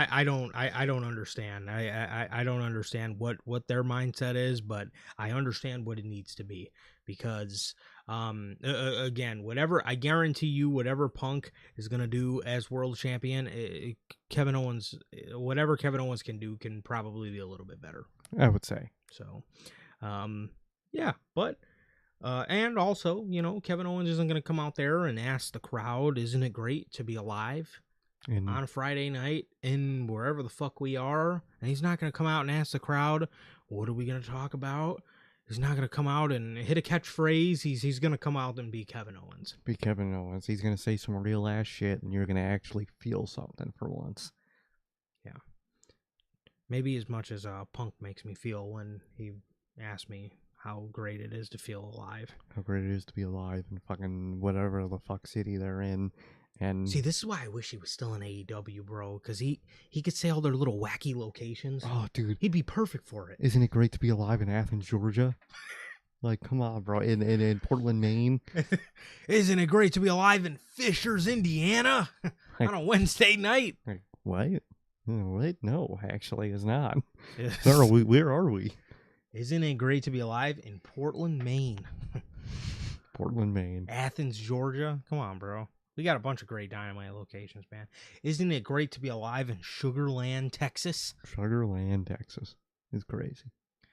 But, that's just a small piece of the AEW CM Punk lore. But, yes. Very excited for Owens to be back, and very, very, very excited for KO to be the #1 contender. So, excited. Very pumped, man. This was the highlight of the weekend. 100%. So, Speaking on one of the negatives of the show. Trick Willie defends the U.S. title against Baron Corbin. What is that theme song, bro? Oh my Baron God. Corbin has a collection of really good theme songs. And what do? They go and give him this Def Rebel slop, which is not a surprise. But what the fuck, dude? I caused the pain. The song opens up saying, I caused the pain. Bro. What are you? Where is I Bring the Darkness by Jim Johnston, bro? Come on, bro. You have it. You own it. Just use it. That song is such a good song, and he didn't even get to use it for that long, bro. He really didn't, man. He really didn't. They once he came up and he was using that song, it wasn't long after they started like the Constable and the Happy, Sad, all that shit, dude. Like, man, what are you guys doing, man? That theme song was atrocious, man. They need to change that shit. I Caused the Pain in my ears, bro, because that shit was a horrible ass theme song. We're talking about other fucking entrances, man. Trick's entrance was dope, except for that crowd, bro. That crowd, Minnesota, was so off key with the whoop that Trick, bro. That shit was hilarious, bro. They did not know what the fuck they were doing, man. I mean, I get it. You're in Minnesota, respectfully, but they were so off key, bro. It was insane. Yeah. I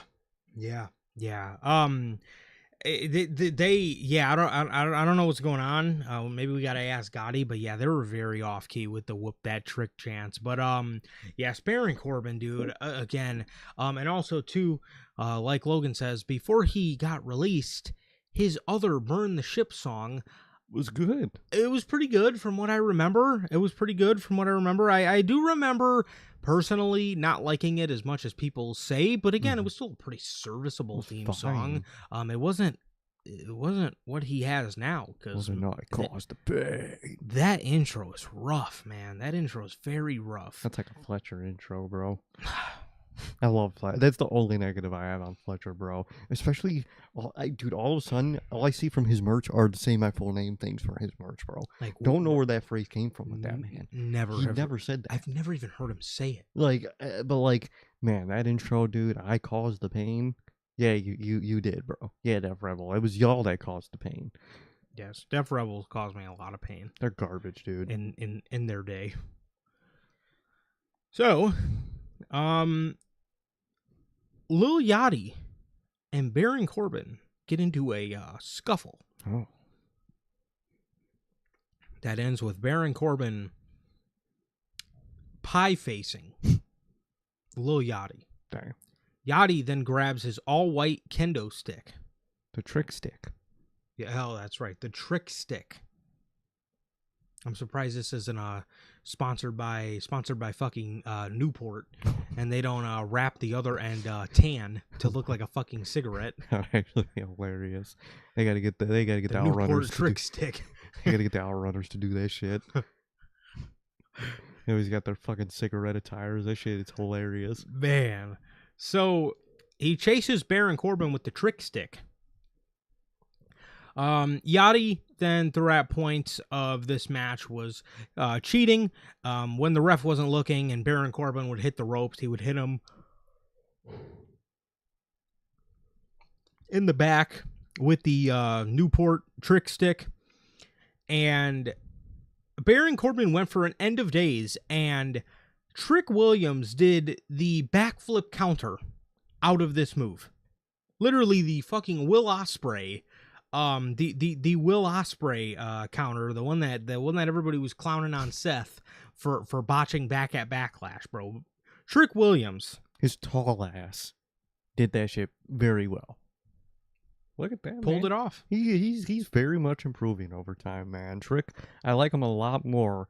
The more and more we get him than I thought I would have on the main roster. 100%, bro. Coming out of NXT, I was not a fan. He was green as fuck when he came up, dude. I was not a fan at all. You guys go back and see. I was not a fan of Trick. I thought he would be nothing much on the main roster. I thought he was just going to be an entrance. But I think it is the entrance and the aura that allowed WWE to want to use this guy more, because if he didn't have that, he would be probably even worse than Carmelo Hayes is right now. 100%, and that's why you use people, man, because the more you use him, the better he's getting in the ring. Oh, what?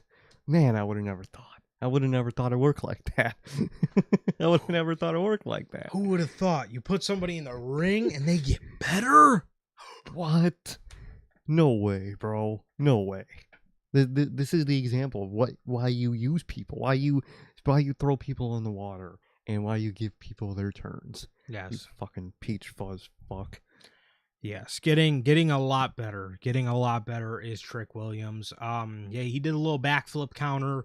Baron Corbin then went to go grab the United States Championship, which I must say, the visual of him with the U.S. title, more specifically Trick's fuzzy U.S. title, is one of the most ridiculous things I have ever seen. It is like, that is like, I can compare it to, imagine looking at Undertaker holding the fucking Butterfly Divas title. No, exactly, dude. Like that is dead ass giving fucking Batista the 24/7 title, bro. It's like what are you doing, bro? That title just does not fit that human being. Come on, man. Yeah.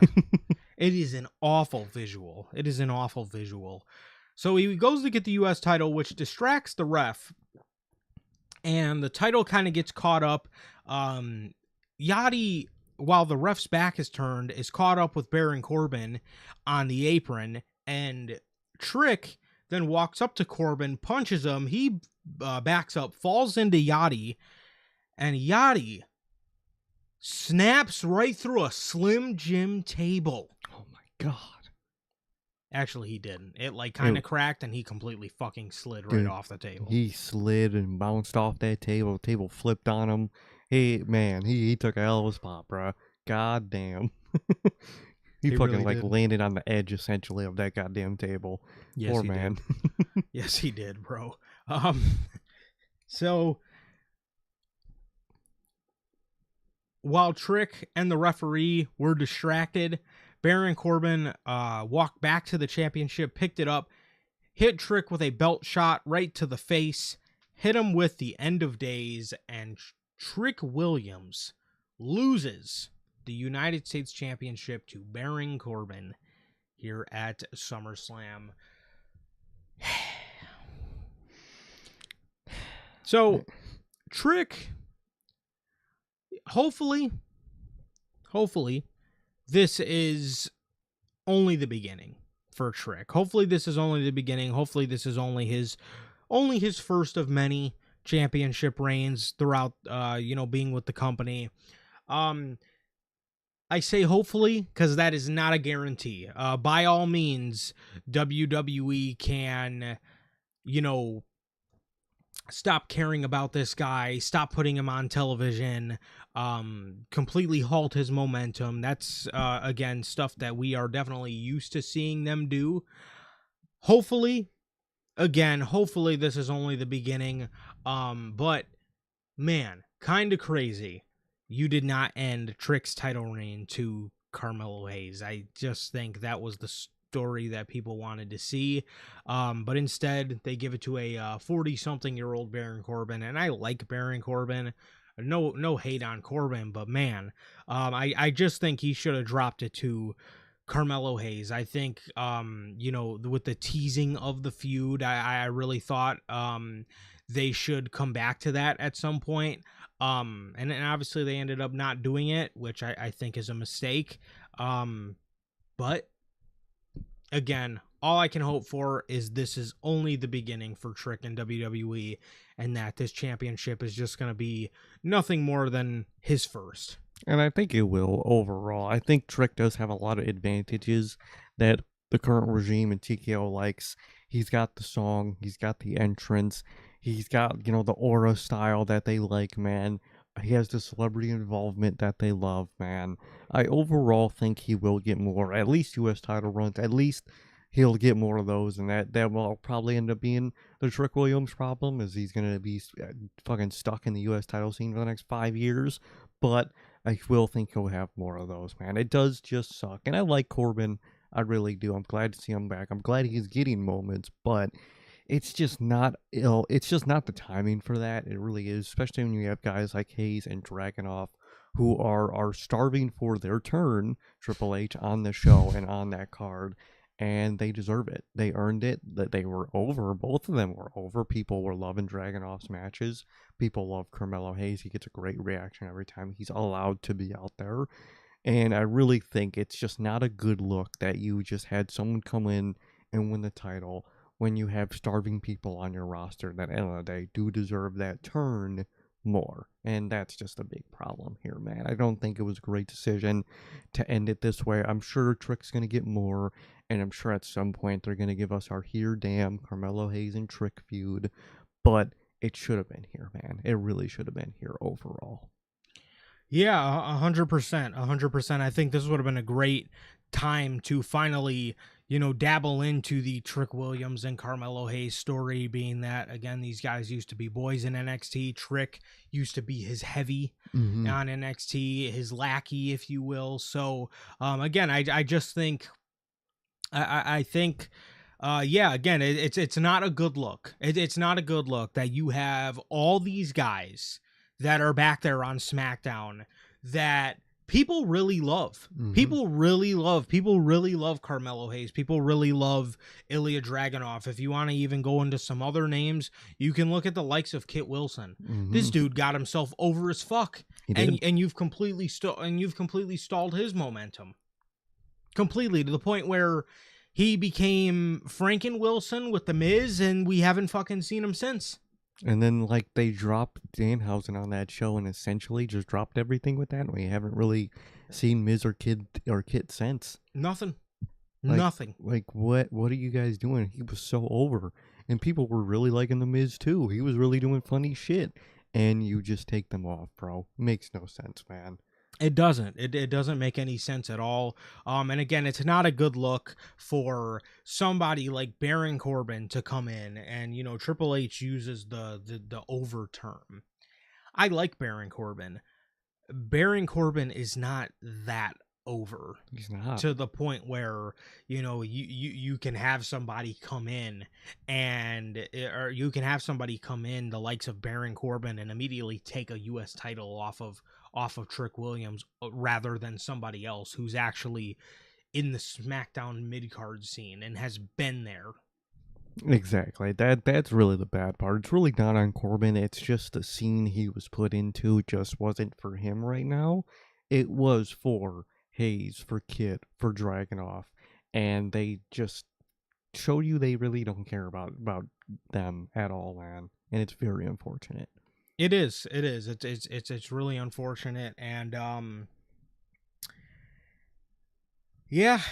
but per Triple H, Trick Williams, he let us down. He let us down. We thought he was the future, and this is what we get for it. By Triple H logic, that means Baron Corbin is more over with the fans than Trick Williams. So that's why he lost. Yeah, exactly. If Trick wants to get the U.S. title back, get more over than Baron Corbin. Yeah. Than Baron fucking Corbin. Get more over than him. Fucking Trick Williams is more over than Cody Rhodes. What are you brother? What are you doing, Triple H? Yeah, man. But if he was over, he would have got the spot. He would have got the spot, man. He's not as over as Baron Corbin. So, yes, Triple H. Again, this better only be the beginning for Trick. It better be. Next up, we have the Women's Championship match, which obviously you can see here, the crossed out name, which obviously ended up being Lash Legend because she completely squashed Julia. Brother. Poor Julia. Did you guys see her tweet, man? My God. She's apologizing or something like that. It was crazy. She was like, "Yeah, I'm not fucking done." I'm gonna do that shit. Like it was like I'm shocked that tweet's still up. It is what it was. What to sum up that tweet? Crazy, very dope tweet. All right, let's see. There it is. To everyone who was rooting for me, I'm sorry this is how it turned out. But here's the thing. Don't worry about me. I'm stubborn as hell. I don't fucking quit. I'm tough as nails. This is what drives me. Bring it all the fuck on. I'll get through whatever comes my way. Come at me, all of you. Well, Triple H just heard that, and he's willing to put that to the test. He's gonna put that to the best by not using you at all now. Exactly. That's how Triple H fucking works, man. Exactly. That is exactly what he's gonna do. We're in the business for ourselves. What the hell, man? That's not what we do. It's not what we do. In this era, that's not what we do. This might be the social media era, but that's not what you do. You gotta handle it a better way. You gotta handle it a more business and centric way with us. That's what we do. That's not what we do in this era. That's not epic. Exactly. Not epic. It's not a wild ride.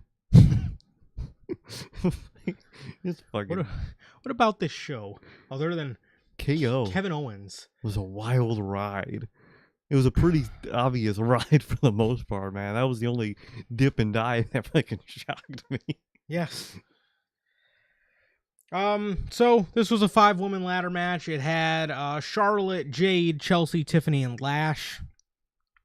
Charlotte Flair got body slammed on the ladder by Lash Legend. Brutal. Like right on her lumbar. Ooh. Pretty rough. Pretty rough. She then took Chelsea then took a Jaded on the ladder.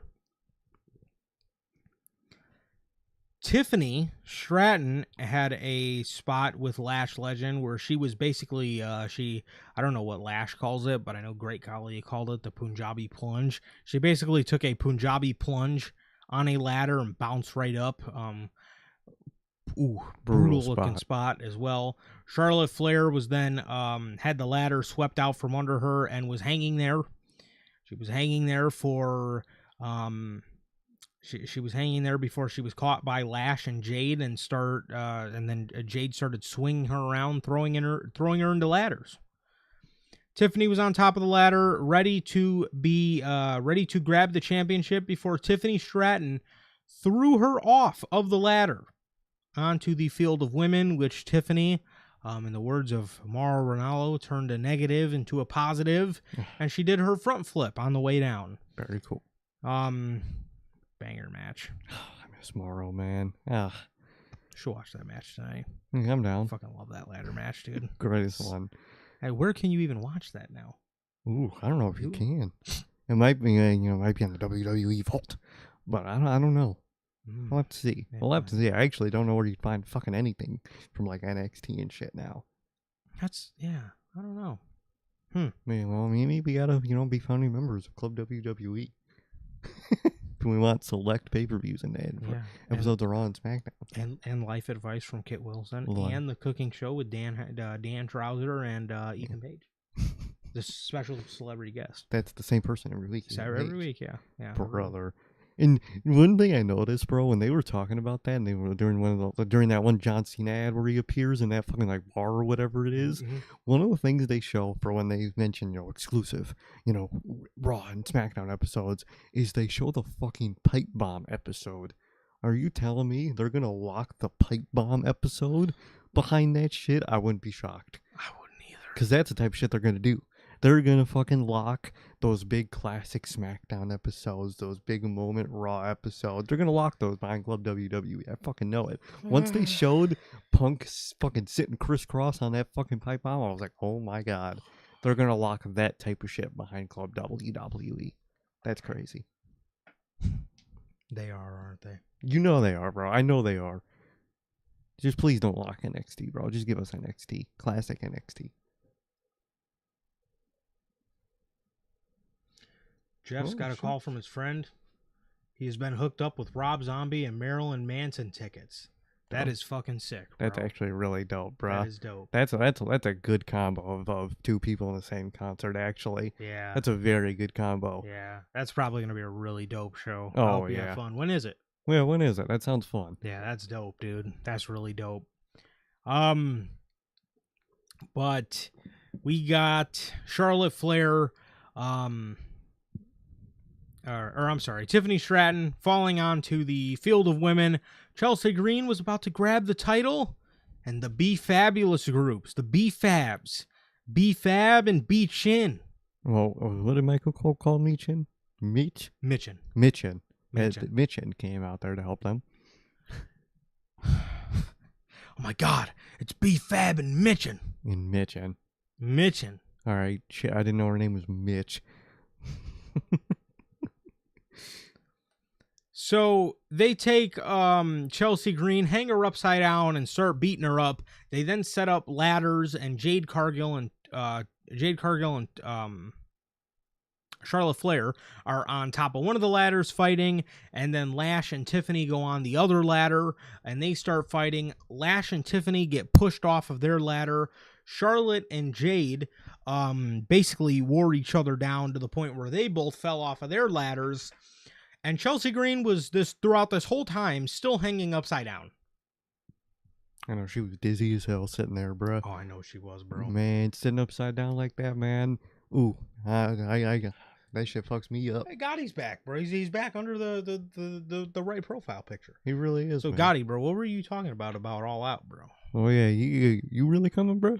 What you gotta know. What's going on up here, bro? He says he's back at the hotel, man. Nice. You got a nice view, bro? You got a nice view of the city, bro? How's the city? I mean, you mentioned it's really nice down there, so that's really dope. Right. Are you guys just getting home now, actually? That might be kind of crazy. Oh, when you're down by the arenas, 2 hours. It makes. I was leaving it. How is it leaving like a big show like SummerSlam? Because anytime we leave our shows, it's like, you know, All Out. It's a Chamber. It's a Survivor Series. How is it leaving a SummerSlam? I feel like that's a mess. I couldn't even imagine leaving a show that big. Man, I feel like you're waiting forever, man. Because at least what we do, we wait in the car in the parking lot for a lot of shit to clear out, then we go. Yeah. I went to the convention. So, okay, that's cool. That's cool. Is it that close to the arena? He says it wasn't that bad at all, which I gotta say, from what I hear, Allstate Arena is one of the worst placed arenas in terms of like the exits, congestion and flow and exits. Yes. That makes, because I was gonna say with those big arenas, there's like fucking 30 entrances and shit. So it might be a little better, and it makes sense that Allstate is like that congested. Yeah, because like think when we get out of the United Center, it's crowded, but it's not the congestion compared to Allstate. Like Allstate it's bad. It is bad. Allstate is very bad with the congestion, man. It really is. Yeah, 100%. It's 8 minutes away from the stadium. That's not bad at all, actually. That's really dope. That's kind of how the Chamber one was. It was really just down the street. It was like a 10-minute walk. It really wasn't bad. Yeah.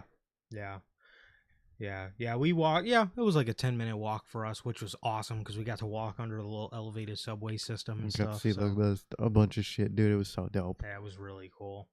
But I love the UC area, dude. Oh, it's the best. It is the best. So much aura. But the real question is, man, what hotel in Schaumburg will we be staying at? Exactly, man. That's the real question. Because you coming to Schaumburg. Yeah, and what hotel is Logan staying at in Schaumburg, bro? Yeah, that's the real question. Because y'all coming. Y'all gonna be there. Card not subject to change. Exactly. It's not. We don't do that here. Unlike Tony Comber, I'm not calling an audible. Exactly. Oh, Gotti. Wait, did you have it in the arena? Any Hilton. Oh, nice. This guy's planning. This guy's got a plan. He's got Hilton in the digits, bro. Look at this man. This man moving. He got the Tipton. I think I got. What do I got? Choice. I think I got choice discounts. Any choice hotel. It's hilarious. You just had it in your pocket the whole show. It's actually hilarious. I mean, I guess it wouldn't go off through a metal detector. And yeah, it didn't go off, so it makes sense. I would actually be terrified if it started to go off. Manager Logan says, "You tell me." I gotta say, I do have the hookup. Oh, Gotti, bro, my sister works at a Choice, so I get the family discount. That's hilarious. Yeah, it's hilarious. Look at that, bro. Look at that. Yes. So yeah, my sister is a Choice hoteler. So yeah, I get that discount. But Manager Logan, you need that Choice discount. I got you. Let us know, bro. I got you. Know. We gonna be there. You gonna be there. Which I know you're gonna need it. So I'm gonna get that. I'm gonna get that all figured out. Exactly. So you know how it is. Oh, they didn't. Oh, huh. Oh, wow. I would think those would like set her off, or they would like trip out about that. But an arena that big, I feel like they really like don't care about little shit like that. It's really United Center that trips out. All I hear is bad shit about our arenas compared to like other. I've always heard for years, go to Minnesota. Or the one I hear all the time is go to Milwaukee or Indianapolis. If you're from Chicago, I always hear those are a million times better for like just people traveling out of state. Like I always hear like Chicago shows in terms of like arena security are the worst, bro. They will look at my lanyard of keys funny in the United Center, bro. Mm-hmm. Like they'll be holding that shit up, like analyzing it, like, bro, it's a fucking there's keys on it. You think I got one of them little fucking pocket prostitute pistols in my fucking keychain, bro? Like, like what are you doing, bro? Like, no, they, especially United Center, bro, they are demons with that shit. Chicago shows are the best but crowds. From what I hear, our arenas compared to other places are very like frustrating to deal with. Very frustrating to deal with. So one of these times I would really love to try in a Minnesota or an Indy or a Milwaukee show. I'd be down. I think I would love to try it for sure, because I would be interesting to really, because that's all I know. That's all I know in terms of stadiums. So like I don't really know any other stadiums, but from what I hear, that's what I hear. It's like 1,000 times less of a headache anywhere else. But that's the price you pay, because Chicago crowds are the best crowds in America, at least. 100%. The other Gotti's back. Are you Kevin Gates, bro? You got the two phones? Dude, is he stat padding for us, bro? He might be stat padding, and he's got us on two phones, bro. He's moving like Kevin Gates, man. He's got two phones. Well, Kevin Gates technically had 6 phones, but do you have 6 or 2 phones, Gotti? I think you said you do. I think you said that's what the accounts are. What you got on some of them phones, bro? What you doing? Yeah, what are you doing on these phones, bro? You on Demon Time? Is he? You on Demon Time? He does have 2 phones. He walk him down and man, how can you relate that to a Kevin Gates bar? I'm trying to think. I can't. God damn it. But he's Kevin Gates. One to walk him down and one to cut their shit off. Walk him down and turn them lines on or something. For real. But so Chelsea Green was hanging there the whole time as all the women fell off of their ladders, and as they all fell, Chelsea Green wakes up, sits up, begins to climb the ladder, and Chelsea Green pulls down the interim women's championship, as Chelsea Green is your champ for next few. I see everybody saying, this is going to be a squash match with her and Ripley. And you're probably right. But from what we heard, Rhea ain't coming back till October. Yeah. So we got 2 months with Chelsea Green. Honestly, bro, with the amount of times, and I hate to say this, and I don't want to make her sound like, she's injury prone or anything. With the amount of times Rhea does get hurt quite a bit. Why didn't you just strip her? You never know, bro. Like she's kind of moving like Rollins in terms of a lot of times seemingly comes back too early, and isn't like fully ready to come back, and that's kind of a detriment. That's kind of the main reason Seth's in the predicament he's in. I think Rhea kind of does the same thing, unfortunately. I don't know why you didn't just strip her. I hate the idea of interim titles. They don't matter unless they beat the champion, which they almost never beat the champion, so most of the time they don't really matter. I'm excited for it. I think Chelsea deserves it, and I hope they give her the turn to, now I'm going to keep ironically using that phrase because Triple H just, he put that phrase in our lap now I'm going to use it. I hope she really gets her turn to show out, because I think she can, and I really hope she does. And if you really want to shock people, man, have her beat Rhea in that return match, man, and really solidify her run. Because the whole point of the interim thing is it doesn't count unless they beat the returning champion. Have her beat the returning champion. I would fucking do that. I would go and do that. I think that's the coolest, most shocking thing you could do for Chelsea. I would too. I absolutely would too. I know I see everybody writing Chelsea Green off, saying, she's going to get squashed by Rhea Ripley.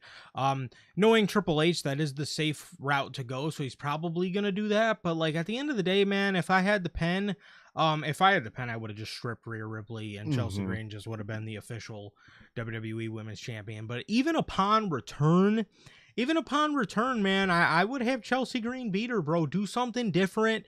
Everybody, all we see across Raw and SmackDown is the Liv Morgans and the Rhea Ripleys and the Jade Cargills and the Io Skys, and they're great. They're all great except for Jade Cargill, but they How is Liv better than Jade Cargill, bro? Goddamn. They do need somebody like Chelsea Green, bro, who is just a fresher name that people actually really like and people really want to see get used. And also, congratulations to her fake demon husband as well, man. This is the closest he's gonna get to a championship, a world title in his household, man. This is the closest he's ever gonna be. So congrats to Matt, fake demon Cardona. Well, the next world title he could probably win is the MLW world title in like 2 years. Yeah. So he'll always go back to the Indies and win some stuff, man. Do you see he was soft launching going back to the Indies just in case he gets released? He said something like, I would always love and I'm always ready to be back in the Indies and be the king of the. He was basically soft launching just in case he gets released. It was kind of hilarious, but this is the closest he's ever going to get to a WWE championship. Enjoy your night, Gotti, bro. Have fun. Enjoy your night, bro. Have fun. Have fun. Sir. Enjoy it. Sir. Enjoy your night.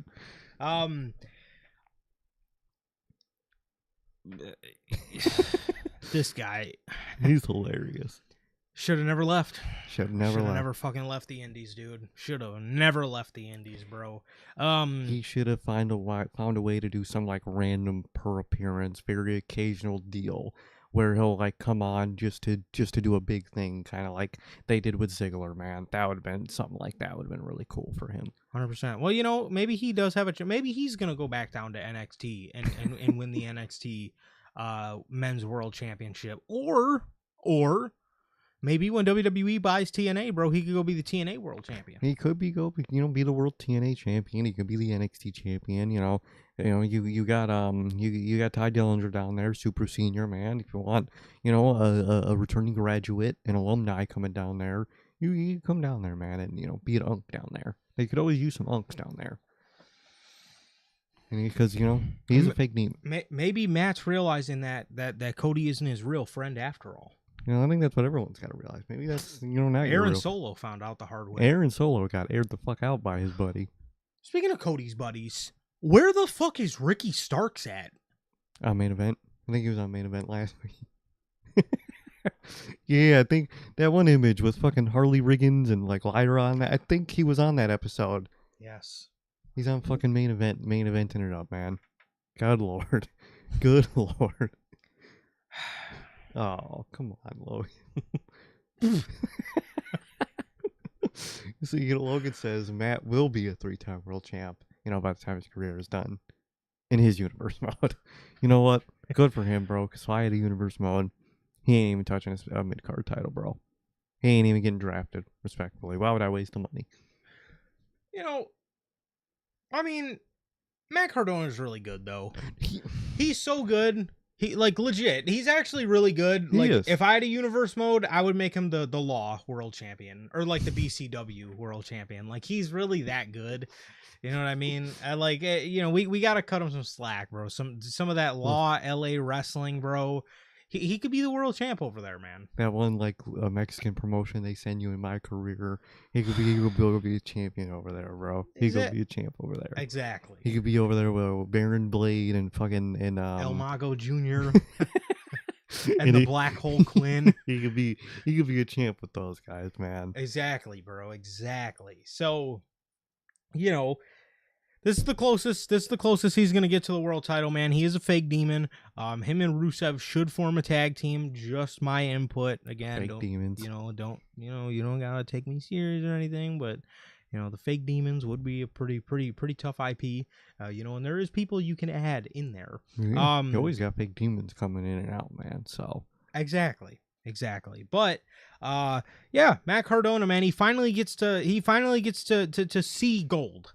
You know what I mean? Ever since he left the Indies, he doesn't get much of that. So at least his wife is bringing home some gold now. Exactly. And yeah, maybe he got mad at what Cody Rhodes said about him on his podcast with Kevin Owens, where those two were making fun of him for only talking about coming back to WWE. That show was hilarious, bro. KO, bro. Easy. And then he proceeds to say, I don't even talk about it that much. Only like when I'm doing interviews.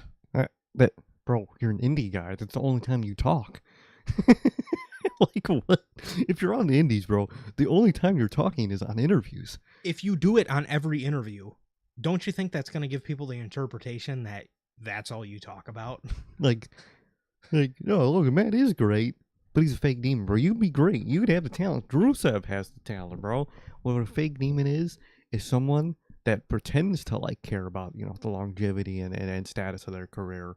But they're just, you know, losing and not minding, man. You know, Rusev did not want to lose to Hangman, but he'll lose everything else in WWE, man. That's a fake demon. That's a fake demon right there. This is why people were calling Chet Holmgren a fake demon, bro. I love Chet. When he gets in that mode. I think he's a fucking fantastic basketball player. But when he's against Wemby, he looks like a fake demon out there. Yeah, exactly. You know what I mean? The only one I don't get is JJ McCarthy, bro. He's always on. He's always on. He's 9. He is 9. It's such a... It's original fake demon, bro. Original fake demon. We're really trying to fucking hard launch his own nickname, bro. But you can't do that. You can't give yourself your own nickname. That shit, dude. It is the best thing ever. Every time when you see someone trying to like launch their own nickname and it just doesn't it just doesn't land. Never. Bro, you can't nickname yourself, bro. Yeah. You're not an indie guy coming up. You can't nickname yourself. That's hilarious. But he is like, what does 9 even mean? That's his number. That's it. That's his number. Mm-hmm. All right, man. Okay. So, bro thinks he's fucking Michael Jordan 23, bro. Like, your number's not iconic. You're not iconic. Well, he is like Michael Jordan, bro. He's JJ McCarthy. He is iconic. Fucking 9. What? Who are you? Like, what? The best part is like he's trying to sound intimidating, and the way he like tells the interviewer, he's like, you know, when I get into that mode, you know, I call him 9. Funniest shit ever, bro. Fucking dork, dude. If anybody's if you've not ever seen the fake demon JJ McCarthy memes, you have to watch them, bro. They're some of my favorite things of all time, dude. But that's why I should have got him for 9-1, man. It'll fit right in with Cody. I'm tired of seeing Justin Jefferson, bro. Give me the fake demon. I'm saying I don't need a real demon, bro. I need a fake one. Yes, give me a fake demon, bro. But yeah, bro. You know, Cody Rhodes. You know, Cody Rhodes is an interesting guy. You know, how can you make fun of Matt Cardona for wanting to come back to WWE, but when you came back to WWE, you said, no matter what I did, I always was thinking about coming back here. I just never thought I could. I thought I burned the bridge. Hmm? How's that any different from Matt Cardona wanting to come back to WWE and you laughing at him? And you laughing at him when apparently that was your goal the whole time when starting AEW. Hey, he did wear 9 his whole life. Too bad no one knows or cares because his life, respectfully, isn't relevant. He was carried heavily by his I don't see it that way. I don't see it that way. But yes, J.J. McCarthy is a college football playoff national champion. I think Logan got that right, man. He was and he carried his team. I think he was carried, actually. He carried his team to victory, bro. Carried his team. JJ's my GOAT, bro. He's the QT Marshall of the team, bro. Just carried by the bigger star next to him. The only reason he's there. Come on, man. But, yeah.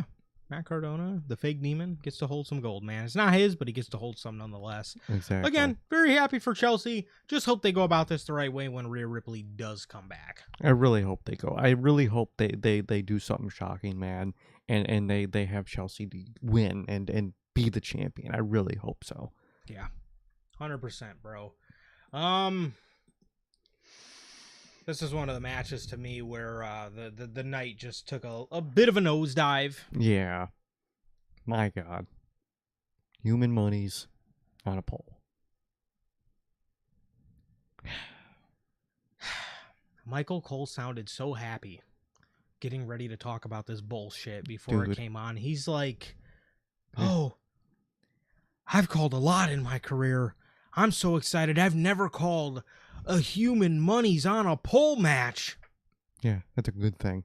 That you should be glad you've never called a human monies on a pole match. Like, dog, we mentioned it when the match got announced, but the on a pole match is like the epitome of like what you joke of like what bad booking and bad wrestling is, bro. A blank on a pole match is the joke, and you literally unironically did that. That is Vince Russo 101. That is Vince Russo bra on a pole match. Like, dog. Man. Oh, hell no. This man Gotti's in the pool, bruh. God damn. Gotti, bro. Why you commenting in the pool, man? Man, why are you talking about the pool, bro? You got me, man. We're sitting here. You talking about a pool, bro. You can't be talking about a pool right now. Dude, why are you talking about that? But is the water cold? Is the water cold? Does it feel how good? does it feel? How's it feel over there, man? Yeah, How is the temperature overall over there, actually? Let's see. Do I got Minnesota in my list here? No, I don't. Damn. Is it a nice cold pool, man? Or is it heated? It's a heated pool, even in a warm day, is pretty nice. It's 74 over there, which over here is 68. A little hotter. A little hotter. So, pool makes sense, man. So, enjoy that pool. He says, hop in. Hey, man. I'm a pool guy, man. Especially when I was a kid, bro. You can get me out of the pool. I would be blue from how long I would be in the fucking pool, bro. They would force me out the pool as a child. They would tell me, get the fuck out of the pool before you fucking get sick. September 26th, bro. Where y'all at? Exactly. Where y'all at? We gonna hang out. They gotta have a pool somewhere over here. Gotta have a pool, man. Gotta have maybe in the hotel, bro. Hotel pool. See what they got. See who they got over there. So, Danhausen is honoring the great Bret Hart. Honoring? What exactly was he honoring him with? His gear. I guess it kind of had like a Bret design in it or something. Don't really know how, but that's what they said. Gotti, bro. You're a Denny's guy too? Gotti's a Denny's guy. Bro, we were just at Denny's, bro. They got their own triple dipper now. And actually, it's actually really good. I kind of, low key, I like their sliders more than the actual, like, chili sliders. Personally. It's tough. I like the Chili's ones better. I like their little Chipotle, their hot Chipotle sauce they put on better. Oh, yeah, that sauce was really good on it, dude. Yeah. Man, Denny's triple dinner was really good, dude. They had good wings in it. I'm a Denny's guy. I'm a Denny's guy. A Denny's guy. Gotti's a Denny's guy. Manager brother Logan's a Denny's guy. September 26th, dog. We getting that Denny's, bro. We gonna hit that Denny's. I know I got some people that don't like Denny's, bro, but we love Denny's.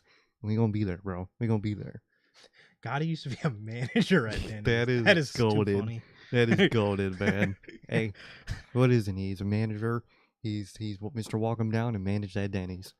Come on, man. He's been everywhere, man. He is a grinder through and through. Yeah.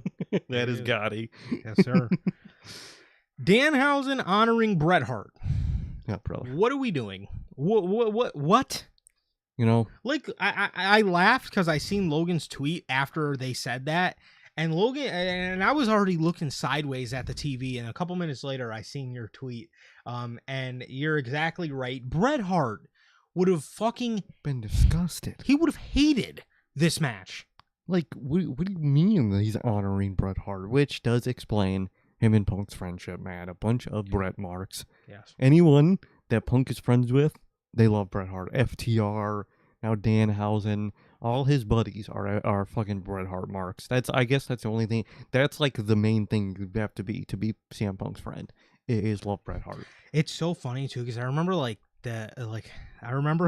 FTR, like obviously they're really good friends, at least from what we know with the DIY guys, but like it's so funny how disgusted they sound when they're like, yeah, Dax is talking and he's like, yeah, me and Cash are Bret guys, and Johnny and Champ are Shawn guys. Like, brother, they're both good. Why are you being tribalistic for Bret and Shawn, two of the best in-ring guys in history? They're both really fucking good.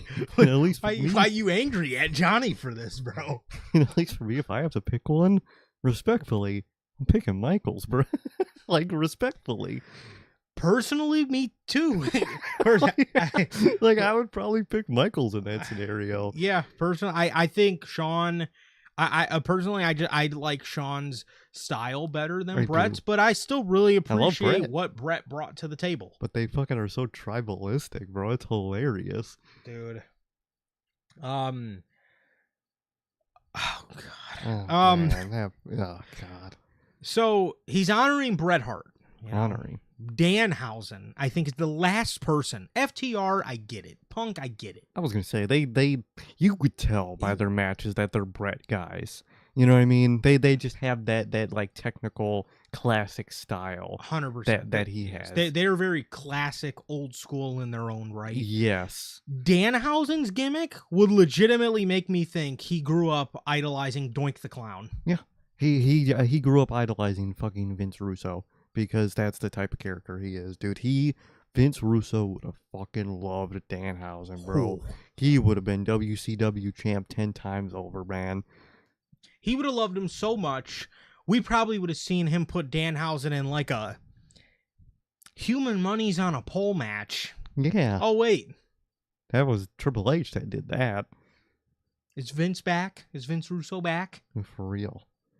Fucking A. The real question is, how do you think Vince would have liked Danhausen? I think in a way he would have. I think he definitely would have been more of a get beat up guy by Vince, but I think he would have been one of Vince's favorite gets beat up guys in a way. Like especially with his size and his physique. He would have definitely been like getting his ass whooped by Braun Strowman every week type of guy. But he would have been there so much because he was getting beat up by everybody every week. That's like Vince liking that type of guy. Mm-hmm. I think he would have. I agree. I think he would have liked him in different ways, though. Yeah. I could see him making Danhausen like a SmackDown GM.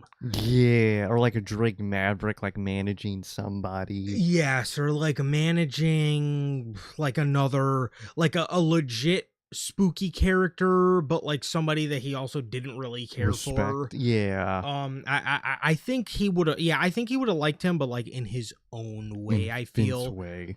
But Triple H, I think he legitimately thinks Danhausen's like dead ass a wrestler, but then like adds like mini Hausen, like he adds his comedic. He like adds tidbits of Vince in there, but like sometimes I do get the vibe, like at least from like the beginning of this match, these guys were just having like a flat out match, and I was just like, dude, what do you think this guy is? Who is this dude, bro? Why is Dom Mysterio selling for this guy? Dom was literally sitting there selling his moves for him, bro. If I was Dom, I would have purposely turned myself up to a 10 to make him look like an ass, bro. Because you have to, because dude's a scrub. Get the fuck out of here, bro. Like, come on. They literally like had like a legit match at the start of it. Yes, like for the first couple minutes of the match, for the first couple minutes of the match, again, they're kind of just like hitting their regular moves on each other, and I'm legitimately sitting there thinking to myself, like, what are you doing? Who produced this, and B, who does Triple H think he is? He really thinks he's somebody, bro. Like, dude sucks. Yes, Jeff, you're AAA. And that's so funny, bro. They had their AAA champion get fucking whooped by Danhausen, and then afterwards put on a AAA ad to get you out to watch the show. Why would I watch the show after that? But this is your world champion. This is your world champion losing to Dorkhausen. Bro, what are you doing? Triple H is trying to sabotage Undertaker because he's fucking doing better work than him. He really is, bro. He understands the business better than Triple H. Bro, I actually got Chad Gable back over again because he's that guy. And he uses the War Raiders. Way better than they did. And Triple H didn't use the War Raiders on a show that was a Viking theme. He put them on SmackDown before and have them get beat up by Haku. With a fucking staff. Oh, man. So the match started out and these guys were hitting their moves on each other. We then get an interference from JD McDonough. And not too long after that, we get Mini-Housens. Mini-Housens, man. We get the Mini-Housens, and JD McDonough starts whooping up on these guys. He's slamming them hard as fuck. He's slamming the shit out of them, bro. He was throwing these little midgets to the ground, bro. He was fucking slamming them on the ground. I was like, oh my God. You could tell he's sick of this bullshit. We then got El Torito, the one that used to be the little bull, or his new name, Torito Hausen. Torito Hausen. Yeah, my God, I love it. JD McDonough is getting beat up by Torito Hausen. And so is Dom. Dom has to sell for the little bull that used to be with Los Matadores. Dude, then came the part of the match where I said, and I really regret saying it so much. Goated moment. I said out loud, I'm surprised we haven't seen Joe Henry yet. In the millisecond after he said that, bro, music hits and he runs out there, bro. So, if you guys are mad that Joe Henry made an appearance, you guys will have to blame Johnny on that one. That one is on him. Because he said his name and he literally fucking appeared. Instantly appeared, bro. What are the odds of that? What did you do, bro? What did you do? What did you do to us, man? Trust me, it fucking hurt me just as much, if not more. Wild moment. What are the odds of that, dude? It was so weird. We were both just sitting there like, what the fuck? Wait, what? Like, what are the odds of that? So, I guess there's some unfortunate aura points for Joe Henry, even though, unfortunately, knowing Joe Henry, they'll definitely be redacted soon, but still, I hate having to give them to him. Exactly. He's gonna hit his suicide dive, quote unquote, and completely lose all aura, but then mark out like he's fucking prime 2017 Kenny Omega Terminator dive. This dude hit that whack-ass suicide dive on Raw all those months ago and then had the audacity to yell out like he was fucking 08 Kobe Bryant. Dead and just ass. smack the game winner on 2 Phoenix Suns at one time. Bro, hopped over the rope like you're fucking jumping at fucking Sky Zone. Like you're jumping from trampoline to trampoline, dog. What the fuck, man? So, Joe Henry comes out, takes care of McDonough with the guitar. He's standing there, Joe watching, cheering Danhausen along. Dominic is then on the top rope, and he's right about to grab the human monies, and Danhausen curses Dom Mysterio, and he gets pyroed in the face. Oh, no way. Who would have fucking guessed? Danhausen in the pyro spot. Corner pyro spot, because they're cursed, and then the pyro, and then, oh my God, they fall. Every single match, dude. He's horrible, man. He's so bad.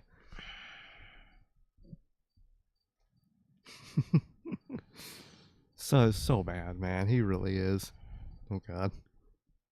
He's looking something up, guys. You don't know. Is it a new Triple H quote? Mm-mm. Oh, okay. I don't think they know what to do with me. I'm too cool. They Oh. have lightning in a bottle, and they have no idea what to do with it. So they're just letting it sit. I'm like you, brother, just waiting. I could have all the storylines, but like I said, they don't know what to do with me. I'm too good. I'm lightning in a bottle. They're just holding me back. I don't know what they're waiting for. I've beaten John Cena. I've beaten AJ Styles, beaten Rey Mysterio, beat Damian Priest. Thank you. I don't know what they're waiting for. I'm 29 years old. The kid's young. We've got all these old fossils in there working. I don't know what they're waiting for. Is a quote from Dominic Mysterio at the end of May. And less than 3 months later, he is doing the job for Danhausen. For Danhausen. And he has to sell Danhausen's pyro going off spot. He has to sell his discount staying moves. He has to sell his horrible fucking kicks and lariats, and has to sell his fucking midgets. Brother, yeah, they don't know what to do with you, bro. They're lost. They're waiting for 15 years to fucking do something with you, man. You know, you would think, he would be over by Triple H's logic, man. I thought if you were over, you got the big spots. Dom's been over. People love Dom. Dom got the biggest reaction at WrestleMania 41 when he won the IC Championship. He got a bigger reaction than Jey Uso winning the world title. But Triple H, man, I thought the most over gets the biggest spots. That's what you said yesterday, bro. It's literally what he said. Literally last night. This poor guy beat John Cena in his last premium live event match. He beat AJ Styles in his last SummerSlam. And a year later, he's doing the deed for Danhausen. You have got to be joking. You have got to be joking. This dude legitimately is doing work for Danhausen, selling for this guy, losing to him at SummerSlam. Do you see why people low-key give up on your young core? Yeah. Because it's not them. If Vince McMahon did shit like this with Roman Reigns, with Seth Rollins, with AJ Styles when AJ first came into the company and they were trying to build him up towards the WWE title, did we see shit like this? No. They were booked like top guys. Because you want them to be top guys, you book them like top guys. Now, they're top guys. What? Man, I wouldn't think that would work like that. When would you ever see Roman Reigns fighting a fucking vampire in a money on a pole match and lose in the rise of Roman Reigns? What was that, 2014, 2015, when they just started the experiment? When would you ever see that? If he would ever interact with someone like that, it would be either a complete dismissal of the character or an absolute murder of the character if he were to go against one of these people. But you have Dominic having a legitimate match up to getting pyro in his face because he's cursed and losing the match. Brother, why do you think they're not in the world title spot? What are you doing? Again, do you see why? Do you see why people low-key give up on your young core and have no faith for the future of a Braun, of a Jacob Fatu, of a Dominic Mysterio? One night, we get Jacob Fatu getting walked like a fucking dog by Jey Uso. We don't even get Braun on the show. Nope. And we get Danhausen beating Dom Mysterio, one of your more promising young guys. When you're promising young core guys, just beaten by Danhausen, by a literal main comedy act on your show. What do you expect? You're really allergic to momentum, dude. You have to be. Allergic. You have to be deathly allergic to momentum. Exactly, man. Some of them are going to start to get tired of this. At least one of them. At least you're gonna guarantee at least lose one of them in the next 4 or 5 years, bro. And it's gonna be their own fault. Because if you book them like crazy, they'll be your soldiers. Come on, man. That's just how the business works. You book them well, they'll be your soldiers, man. You'll get another fucking logo soldier like Seth Rollins. Come on, man. What are you guys doing? Yep. Afterwards, Danhausen starts passing out his human monies. Brother. As you have Michael Cole Begging for human money. begging for human monies. If that doesn't show how much TKO pays people, I don't know what does, man. This poor guy has worked there for 30 years, probably to take a pay cut. He's begging for fucking human monies. He's literally saying, I never had a SummerSlam paycheck, essentially. Great look on the company, man. How terrible. Joke. How terrible what was this to see? Everybody loves Danhausen, right? He's passing out his human monies. Love that Danhausen. He's passing out his ice cream, his human monies. First of all, that ice cream looked disgusting. I don't know if you guys seen pictures of this ice cream that he had in his ice cream truck. That shit looked nasty, bruh. Dude, it looked disgusting, bro. It looked like melted syrup. Like, what the fuck flavor was that? Disgusting. Yeah. It looked terrible. It looked like one of them cheap ass like dollar store fucking strawberry popsicles like that you get. You might as well just hand it out those fucking like juice, like fucking stick pops or whatever the fuck. You might as well just did that or something. Hey, you want to talk about ice cream? AEW just had ice cream that they were passing out, and they actually had pretty cool looking, like completely like shaped ice creams for a lot of their guys. They literally had like Fletcher's glasses. They had a bunch of cool shit. A bald Ricochet one. Come on, man. Like, douche. You're WWE. You have billions of dollars. Use them. Exactly. You really do eat with your eyes and nose before anything else, man. So that shit did not look appetizing. I wouldn't have touched that fucking thing. I would have been looking at it like, bro, what the fuck? I would have drug his little ass out of that fucking ice cream truck. I had to jump him in that ice cream truck, bro. I'm hopping in that truck. I would have drove off with that motherfucker, bro. I'm pulling into Los Santos Customs with the fucking Danhausen mobile. Man, look terrible. See how much I could get. I wonder how much Cat Cadillac converter goes for. So, yeah, Danhausen wins, and this was the biggest disgrace of the night. It truly was. It really was. It was the worst thing on tonight, 100%. Yeah. Next, we got a recap of what was going on WWE Radio. Brother. Booker T is absolutely hilarious, and I love Booker T. I think he's the worst commentator of all time. He's hilariously bad. But, bro, how do you expect people to listen to him on the air, bro? This dude never explains what's going on. Like, I'm not a fan of Vic Joseph at all, but I at least respect, like, Vic Joseph understand, at least it sounds to me like he understands, like, okay, the people can't see what's going on, so I have to explain every single movement. Booker T, the whole time, oh my God, what the hell? Oh, he did it. He done it. Brother, what did he do? I'm not watching it. These people are driving on the E-way listening to you, bro. They don't see what you're seeing.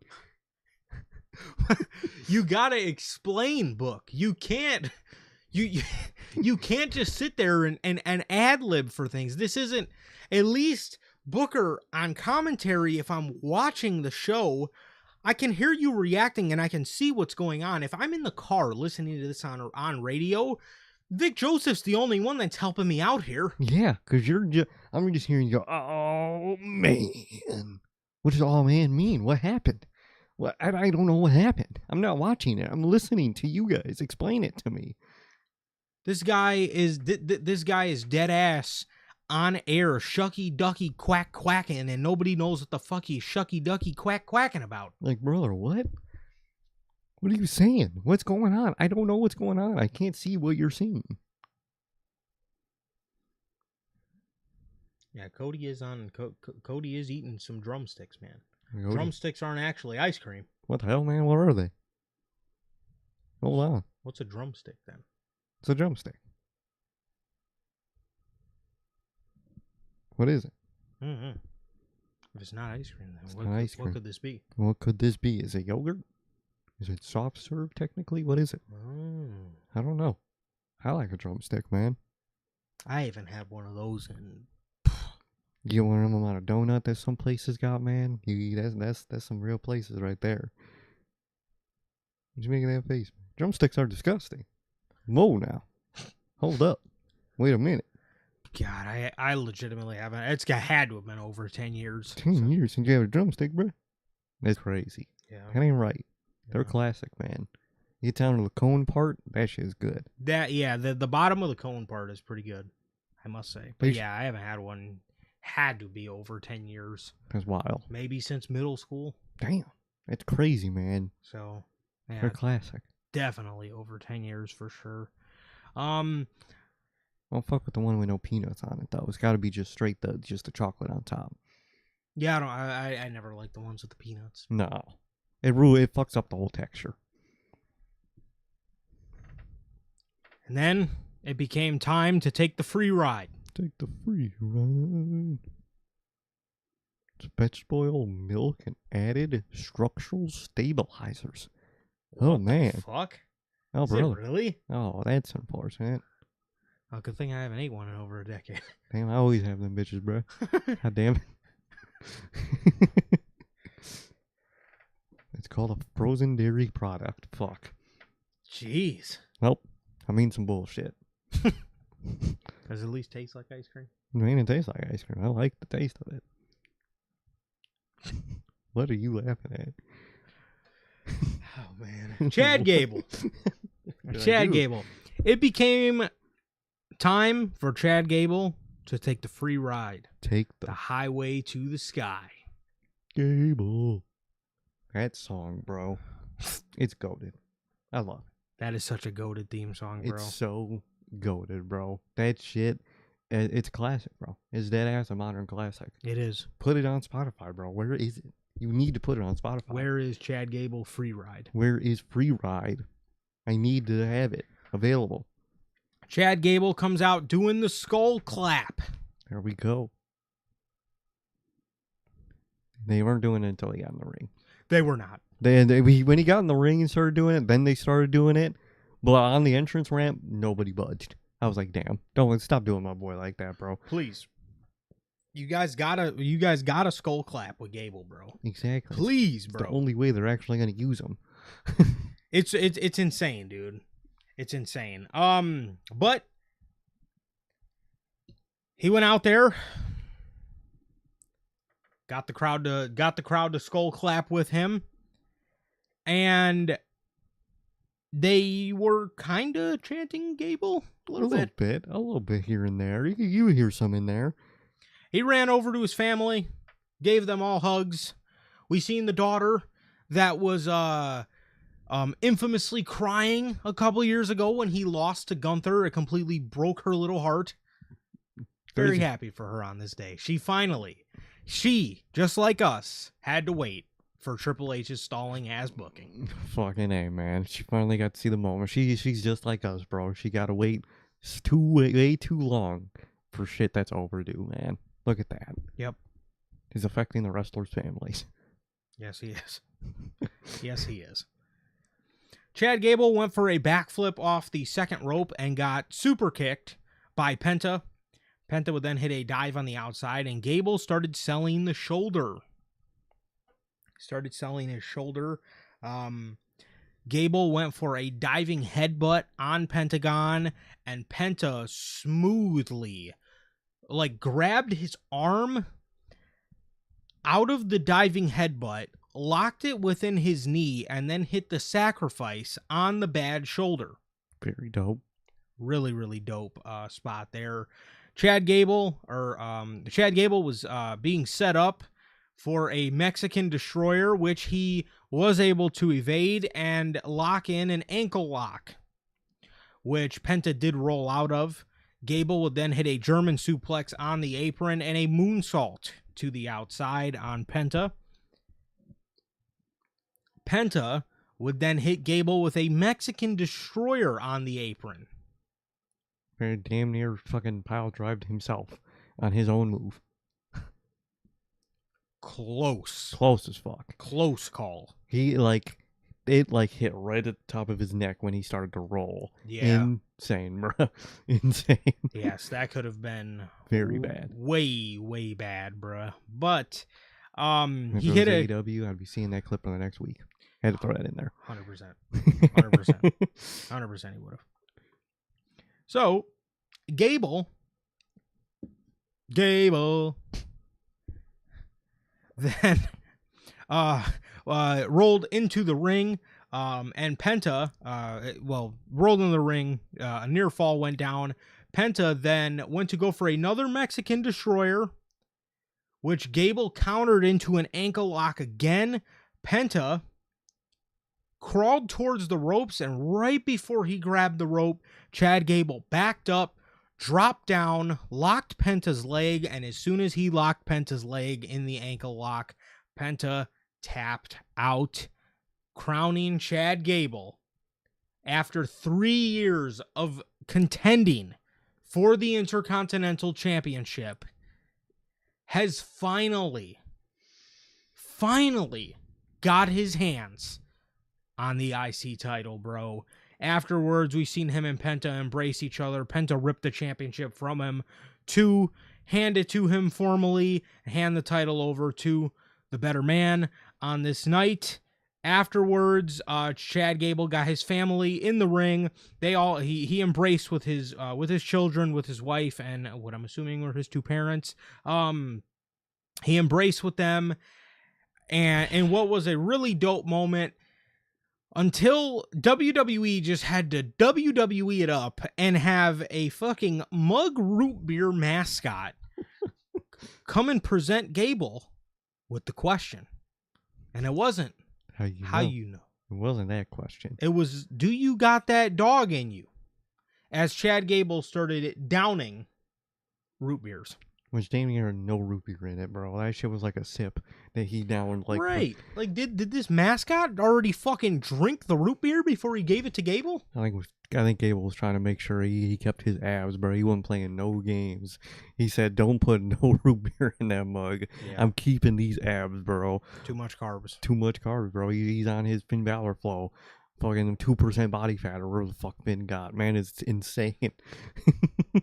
Dude, I seen Finn was just on an interview. The one where he talked about how he just started eating bread again. Yes, he was like, yeah, you know, it hasn't been that long since I really had carbs. It's maybe been since like 2015 or 16. Like, motherfucker, that long ago? That was 10 years ago. You ain't been eating carbs for 10 years. I mean, you could tell. Dude is fucking like has no body fat percentage whatsoever. Yoked. He is like the most cut human on planet Earth, bro. He's got to be. But of course, WWE got to put the ad there. They got to have the mug mascot go out there and ask, you know, got that dog in him, man. And he's got a fucking, you know, Stone Cold the root beer. Come on, man. At least it wasn't like the whole moment. It kind of just happened in the end, and then they faded away. Yeah. So I'm not really too mad. It's just one of those things where you're like, they just can't have to do that. They just can't help themselves, bro. But either way, man, match was very good. You know, you always wish they could get more time, man. But overall, I think they did great with the time they were given. Great ending of the match. You're just seeing Chad Gable cry and embrace his family. I've been waiting for this moment. He's long overdue for this moment, man. Hell, if it was us, he would have been a world champion by now. But he's finally got the IC title, man. I hope he's allowed to have a great run, because I like Penta's run. Penta was allowed to do fun things, face a bunch of people. Hope you do something like that with Gable, man. I hope you allow him to wrestle his ass off, you know, over there, man. And I love Gable, and I'm very happy for Gable, dude. He fucking deserves this, bro. Finally gets his turn with the IC title. He is, and I can say this confidently, the most overdue for a moment guy on that roster, bro. He's been on the main roster for 10 years. I remember watching this guy in NXT. I remember watching him get called up to the main roster, and for as great as he has become, he has never held a singles men's championship, man. So long overdue in those 10 years. So many different points. So much stuff creatively this guy's been through. And he has never complained. He's always just tried his very best to make it work. He really has, dude. And this is just so dope to see. This is so dope to see, man. I'm so happy for Chad Gable. Again, I really hope he is allowed to have a nice title reign, and a nice lengthy title reign. And I really just hope the company really, only has growing belief in this guy, because if it was up to me, he would have fucking been a world champion by now. I just hope they see that in him as well. I really hope they see it in him, man. He is phenomenal, man. Did you see the story that he was talking about in an interview when he first got the Shorty G character? It was Brody Lee that, like, encouraged him and, like, told him, like, you make gold out of everything they give you, so you got this. Like, damn, man. That's some real shit, bro. I love Gable. Gable's goated, man. I've loved him since American Alpha. Yes. It's always weird seeing him in that era, too. He looks so much younger. It's very weird seeing him in that American Alpha era, bro. He looks so much younger. But, man, he's always been phenomenal, man. And I'm glad he's finally getting a moment he deserves, man, because he deserves so much more. Yeah, absolutely, man. I'm so happy for him. And finally, after 3 years of contending for this fucking belt, he has finally got it.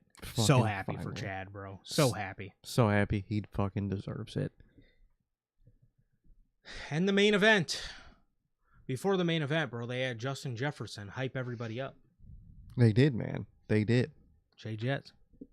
But before the main event, I think we have to have a word from somebody. Brother, Big E was doing their little, like, pre-match panel with Joe Tess, Corey Graves, and himself. And they're talking about the main event. I don't know if anybody else gets this vibe from Big E. Oh. I just get the vibe with what they did to his boys. He looks so uninterested on it. Yes. Ever since that happened with the New Day, every one of these pre-show panels and, like, panels, he's so much more disinterested in what's going on. Oh my God, yeah. Dude, he looks so uninterested. He looks so uninterested in everything they have for him. But he tells Oh. They ask him, what is Roman Reigns gonna need to do for in order for him to beat Seth Rollins? This dude says, as long as Roman Reigns can forget about Shield chair lore and his obsession with Seth Rollins, then he can win. Exactly. Absolutely killed me, bro. Bro deadass said, forget about Shield chair lore. He's goated, bro. He knows what's going on. He knows they overdo it, and, like, the fan reaction always talking about, Shield lore. It's hilarious, bro. He is hilarious. He don't give no fucks. He might start to be in his Daniel Bryan talking smack era soon, bro. That's kind of what it, a little bit. That's the vibe. That's the vibe. That's the vibe. Maybe not as hard because Bryan was legitimately trying to get fired. I don't think it's that hard, but that's, like, the vibe he's on right now. Yeah. You could tell, bro. You could tell just how, like, he's like, you know what's going to happen? You know what I mean? Let me just say what it is. And he said, he's got to forget the Shield chair lore. And hopefully after tonight, we do forget Shield chair lore. WWE did not forget about Shield chair lore. And I did not forget about W Energy, the official sponsor of your boys over here at Notorious Heels. W is an energy drink loaded with vitamins and nootropics formulated to improve focus without getting the jitters. W is a clean formula, sugar-free, zero-calorie, free from fillers and artificial colorings with 150 milligrams of caffeine per serving. You can get your W products today with the link below and code NHP at checkout. Save yourselves 10% on your next W purchase. Truly always got to shout out W. Whether workout, whatever you may need the energy for, man. No matter what it is, you got to stay up. If you want to be over, you guys got to get W, man. It will get you over. It'll get you booked by Triple H, man. W won't let you down. Like Triple H, man. It'll always got you, give you the energy, you won't have the jitters, and it'll taste good all at the same time. Truly always. Gotta shout out W. Yes, sir. Yes, sir. Thank you, as always, to the wonderful people over at W Energy, the official sponsor of what we do here at NHP. Exactly. It's what we do. Now back to these guys, man. Back to these guys and their Shield chair lore. Started off with some Shield lore, actually. It started off with some Shield gear lore. Oh. Seth Rollins came out in actually a really cool attire. It almost kind of reminded me of like a Buzz Lightyear gear. You know what? Now that you say it, it was kind of like a Buzz Lightyear gear. Which I really love when Seth does those kind of attires. He was also wearing a pair of Jordan 5s, which were really, really dope. And they obviously the colorway went perfectly with the gear. Are they the Shield 12s? Yeah. They're actually called the Grapes, but now they're going to be called the Shield. The Shields. The Shield 5. The Air Jordan 5 Shields. Yes. Maybe him and Becky took Rue to go see Toy Story 5 and she suggested he wear Buzz Lightyear gear. Maybe that's what happened, man. Maybe that is. So, Seth Rollins, he was wearing the iconic Shield mask. The iconic Shield mask. He was also wearing the Shield vest. Oh. But instead, they were white. It was a white Shield mask and a white Shield vest. They said it was Rollins. He wore white to emphasize. He wore white to emphasize a redemption arc, that he was finally gonna cleanse himself from Roman Reigns. I get it. I get the point. You know, he's cleansing himself. He's baptizing himself in a way. And Shield lore, but white. There you go. White Shield lore. White Shield lore. The beginning of the match, we had some heavy Seth Rollins offense. It was basically, them trying to sell to us that Rollins had Reigns' number. And these two began fighting in the crowd. They made their way all the way around to the Timekeepers area. They went to, they entered the crowd through the Shield corner. And they came back through the Shield Timekeeper area. Yep, they hopped the Shield barricade. Yeah, forgot about that too, yeah. Can't forget the Shield barricade, bro. Then Roman gave Seth a Shield bomb through one of the announce tables. Fucking Michael Cole deadass yells, "Shield bomb!" Like, bro, cut his mic, bro. You know a Shield bomb is a triple power bomb, it's right? Triple power bomb. That's the it's a Shield bomb, bro. Well, it was a Shield bomb when Roman did it. But right after this, Roman gets put through the other announce table.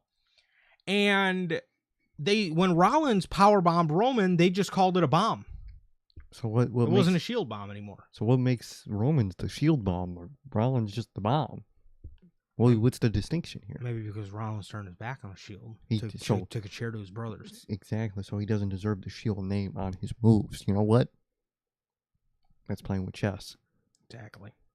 Exactly. So, because he did turn on his brothers in the Shield. He did, yeah. Took a Shield chair to the back. Yep. So, we got a Rollins getting Roman back in the ring for a pedigree. Roman kicked out. Roman then hit a Superman punch, and Rollins kicked out. Rollins hit a curb stomp for a near fall. Rollins then picked up Roman fireman's carry position, put him on the top rope, and then hit him with a superplex. He went to go for the Falcon Arrow part, and Roman countered it into a guillotine. I love that he's doing the guillotine again, bro. I miss that move so much. That was so sick, seeing him do the guillotine, bro. I miss when that was his primary finisher, dude. I love the guillotine, bro. It just fits him so well. It does. I'm glad he's been using it again. Seth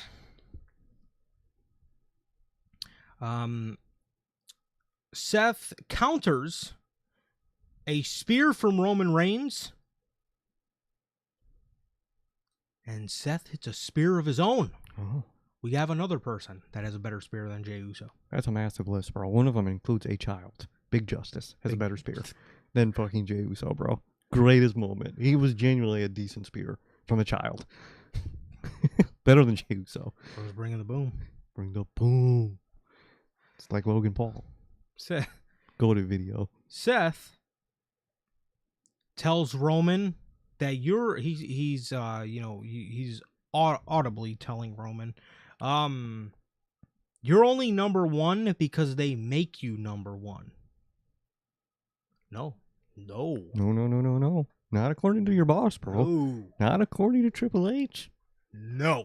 He is the number one because he's the most over. Roman went out there and made the reaction happen. Exactly. That's why he's number one, man. Exactly. It's not like during, the Vince rise with him that people completely hated him, but he used him anyway.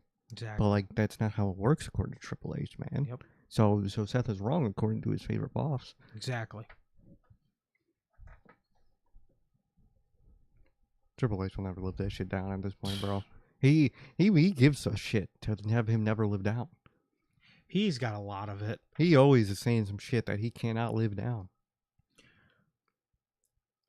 Seth Rollins hits a buckle bomb and a stomp for a near fall on Reigns.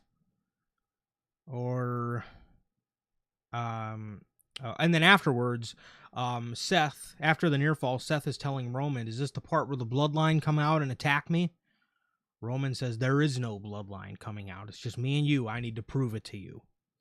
So we then get the referee going down, slightly going down, because he went down twice in this match. He kind of slightly went down for a brief moment here. Seth Rollins then pulls out the lunatic lariat. That little garbage-ass fucking lariat that Dean Ambrose used to do, where he would swing through the ropes and then come back and hit the lariat. It's a trash-ass move. Never thought I'd had to see that ever again. Then Seth goes for the Dirty Deeds. Roman Reigns counters it into a Dirty Deeds of his own. Hell yeah, dude. Or as Excalibur calls it, the Death Rider. The Death Rider. Paradigm shift. How would Excalibur say Dirty Deeds? Dirty Deeds. The Dirty Deeds. You fucking up though. Dirty Deeds. Sorry. John Moxley with the Dirt Deeds. Oh, sorry. Dirty Deeds. Dirty Deeds. Moxley with the Deeds. Dirty. Shit. Sorry. Dirty Deeds. Good Lord, man. Good Lord. At least Excalibur apologizes to us. Yeah, exactly. He apologized. I'm like Triple H. He apologized. Exactly. I love hearing Excalibur. Sorry. Oh, sorry. Sorry. Going in. What did he do on Dynamite this past week? Oh. I think it was like, he's like, oh, sorry, I messed up. Sorry, I messed up. I can't remember what he was. Oh my God, I can't remember where it was, but he was like, oh, sorry, I messed up. He's like, oh, sorry, I messed up. There's something wrong with him, bro. At least he apologizes. At least he apologized, bro. So we get a Dirty Deeds from Roman Reigns. Speaking of Dean of Mox real quick, bro. I think that's next. So go ahead. Oh, okay. Oh no, you go ahead then. Bro, I wanted to put it here because it by the moves. Mm-hmm. During the entrances, Michael Cole is talking about Roman and Seth. And he's like, it was a random mock stray. I don't know who the fuck fed him this line.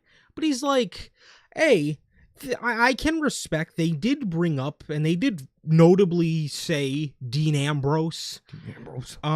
Here, which I thought was cool. I always like when they do that. Michael Cole's actually been doing that a lot lately.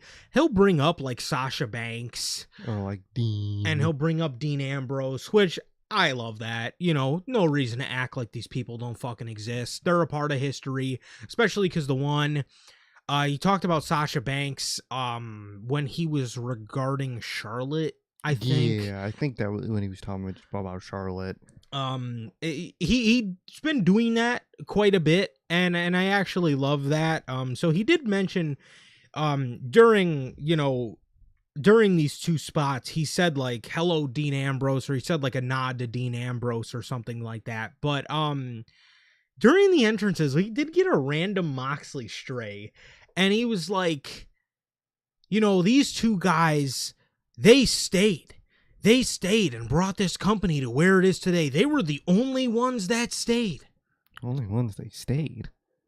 Okay, whose fault is that actually? Is that supposed to be a dig at Mox? Because like, I'm glad he left. I don't see what the point to like dig at him. He was fucking terrible as Dean Ambrose. He didn't fit your style at all. You guys did not compliment each other in the slightest, bruh. Like, yeah, he left, and it's okay that he left. He'll be back for the Hall of Fame ceremony, okay? Y'all don't got to trip out that much. Literally. He'll be back for the Hall of Fame ceremony whenever they induct the fucking Shield, and then he'll be there for all the other two members' fucking personal inductees. 100%. They're going to be one of those that get the group one, and they get the individual ones. The real question is, does Dean Ambrose go into the Hall of Fame? I could see when he's retired and technically like done, with AEW and is retired. I could see them doing it in like 10 years.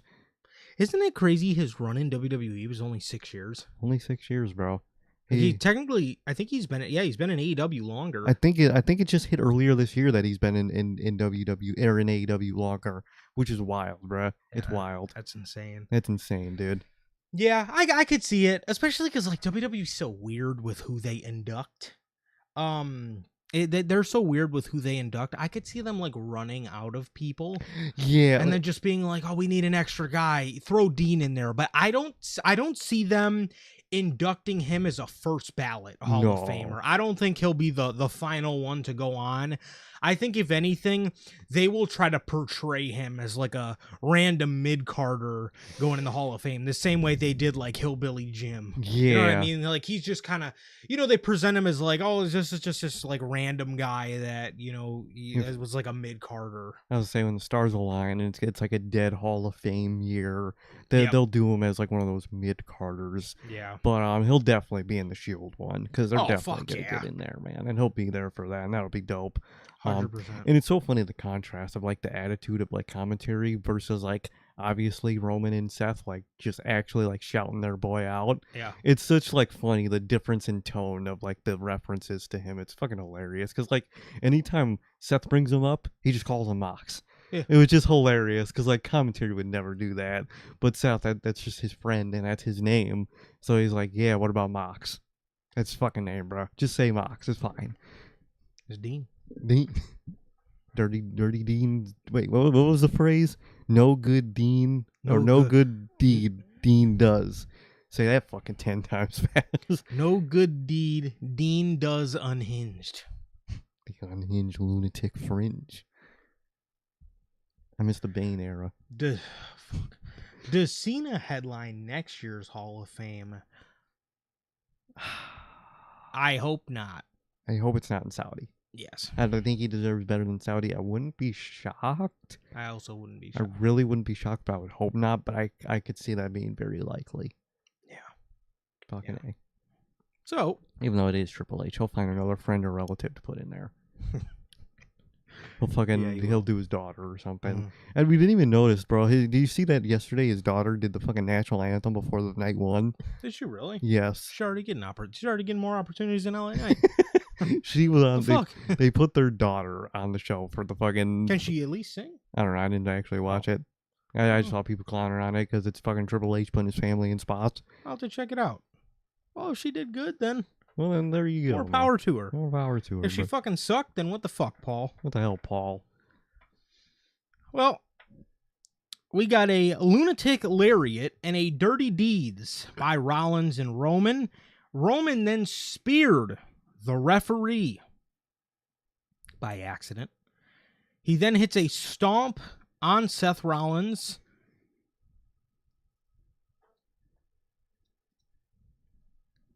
Obviously realized there was no ref. Rollins regained back offense, and he walked over and grabbed the Shield chair. Holy fuck.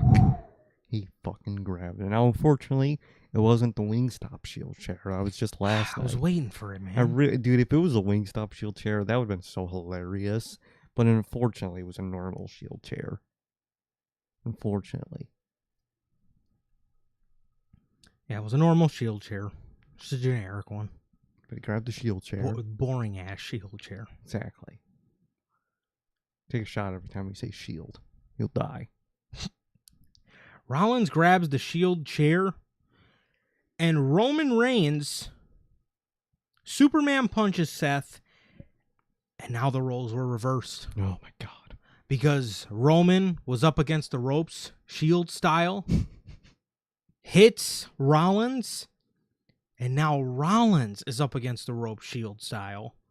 You know what they should have done for one of the SummerSlam meals? Fries, Shield style. You know, I got the animal style fries.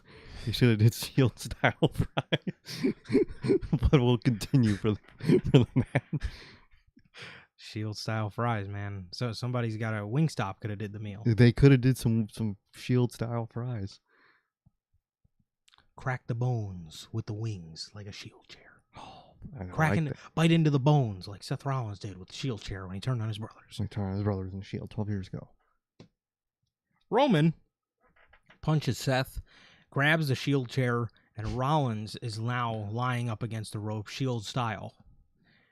And Roman goes to hit him with the chair in a very Shield way. Looks at the chair, looks at Seth, and he puts it down, taking Big E's advice of forgetting about Shield chair lore. He puts the chair down, and Rollins was shocked. Rollins thought he was going to do it. Roman puts down the Shield chair. These two face off, and they start trading Shield punches. They start trading punches with each other. Roman hits Seth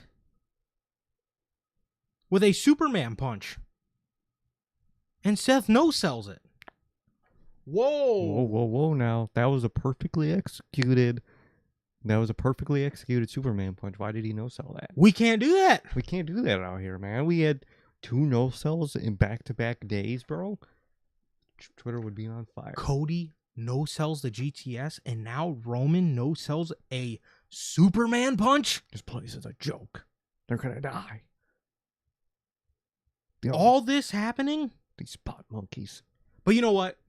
It wasn't as bad as Will Ospreay no-selling the house call. Yeah, not as bad. Nah, because that was evil. That was evil. That was a or Nick disgrace. Jackson no-selling a 450. Oh my god, evil. How could they do that? How could they do that, bro? It's okay when these guys do it, though. Hey, This is perfectly fine. location. Can't wait to hear it at All In. Oh, Because I already know Ospreay and Kenny are going to do a no-sell spot. Something will be not sold, and Twitter is going to fucking go ablaze, they're gonna go ablaze for it. I'm gonna have to see it for the next 3 days afterwards. Yes. But how they fucking no-sell the spot, bro. Yep. But I didn't hear it at all for yesterday, nor I'm gonna hear it for tonight. I also didn't hear no smoke about Chad Gable kicking out of a Canadian destroyer. Yeah, he kicked out of a pile driver, bro. That's probably going to happen at All In, too. And that's probably going to fucking burn the internet down again. It's going to be another series of tweets for a couple days, bro. What the hell, man? But I don't understand, man, why Seth Rollins would no-sell this Superman punch, man. See, this is why this place is a t-shirt company, and they're going to fail. They're gonna fail, man. This is why their business is going to close down. There's a bunch of spot monkeys in the main event scene. Exactly.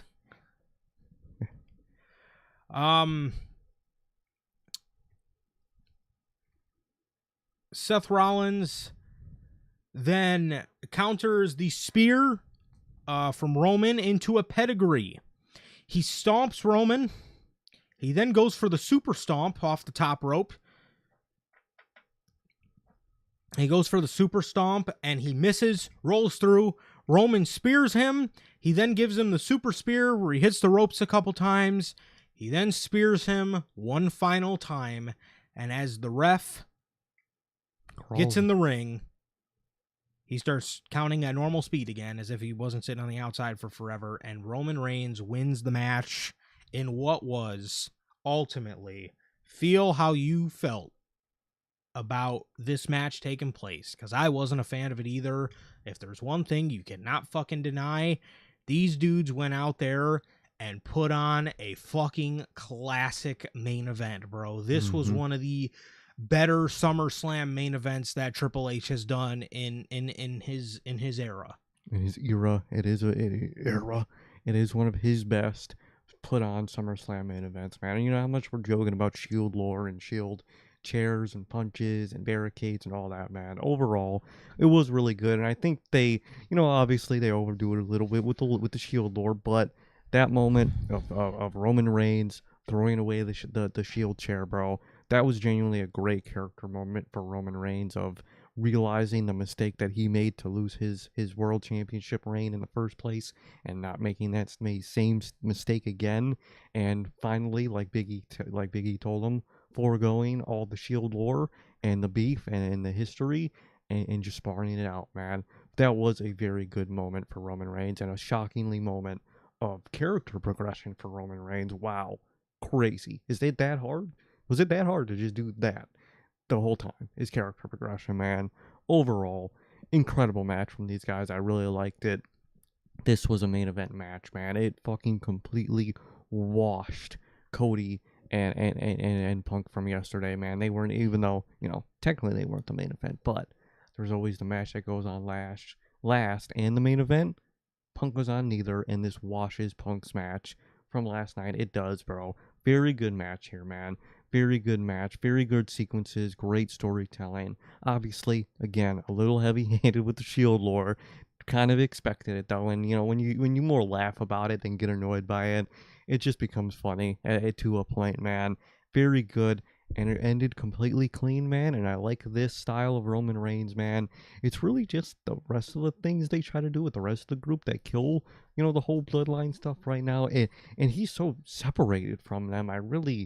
They're such completely separate entities on the show, man. I think that's one of the main problems with the bloodline stuff, is like, it's good for Roman because it makes his reign, better than it is just with the bloodline. But you have the bloodline taking over the show, but they simultaneously have nothing to do with Roman at the same time. It makes anything they do completely useless and meaningless. It's very weird. Don't really know what they're doing with bloodline stuff. I know they're building, Survivor Series and whatnot, but overall, man, I really enjoyed this main event. They balled out. They showed up the other World Championship match from last night, man. And I'm very shocked and happy with what they were able to do, man. I'm very thankful. Didn't go into this match very excited, but came out very pleased with what we got. 100%. I think, with what these guys did here today, they completely washed, completely put on a way better match than the other world title did. Completely fucking waxed those guys' performance. And, again, this is a world championship main event. And one of my favorite parts of the match was where Roman Reigns had the chair and he was going to hit Seth with it. But in that moment of character progression, realizing these are the mistakes he made back in the day, these aren't the mistakes he's going to make in the modern day. And I really love that. I really love what they did. It's a moment for Roman Reigns and his character. And in this modern age of WWE, we do not see Roman Reigns have a lot of character progression more times than not. So this was very nice to see. This was, for me, the most redeeming quality of the match. Mm-hmm. I just hope WWE follows up on it and continues to have him have these moments of character progression.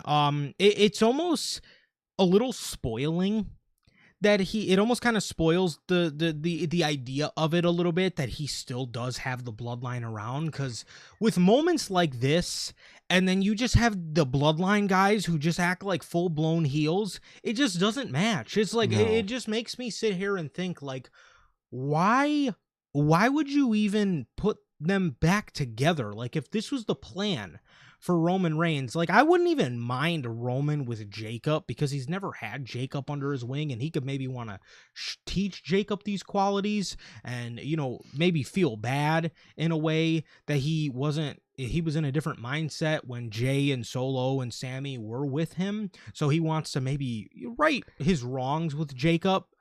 But again, it just kind of spoils it out a little bit that, like, on Monday, are we just going to go right back to him, you know, playing heel with the bloodline? Because I don't know about you guys, but I want to see more fucking character progression from Roman Reigns. Exactly. And this is the Roman Reigns I wanted to see when he won the title, which is why I was glad he won the title, because I wanted shit like this. Him being in matches, legitimately winning them, and just progressing his character. That's why we wanted Jacob Fatu, just Jacob Fatu, because you could have had a very cool dynamic with them.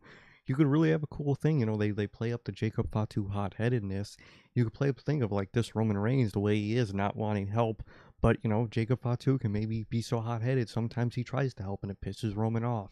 And that's where, like, you know, the arguments from each other come in from the same group. You could do, like, a lot of cool things, but it's literally just a kind of completely different Roman Reigns and same old bloodline, and they don't really connect, man. They're doing completely separate things, man. It's just, it throws both of each other off, both entities and both stories off, and it's just weird that you're doing it this way. 100%. And then as for the end of the match, they're both sitting in opposing corners.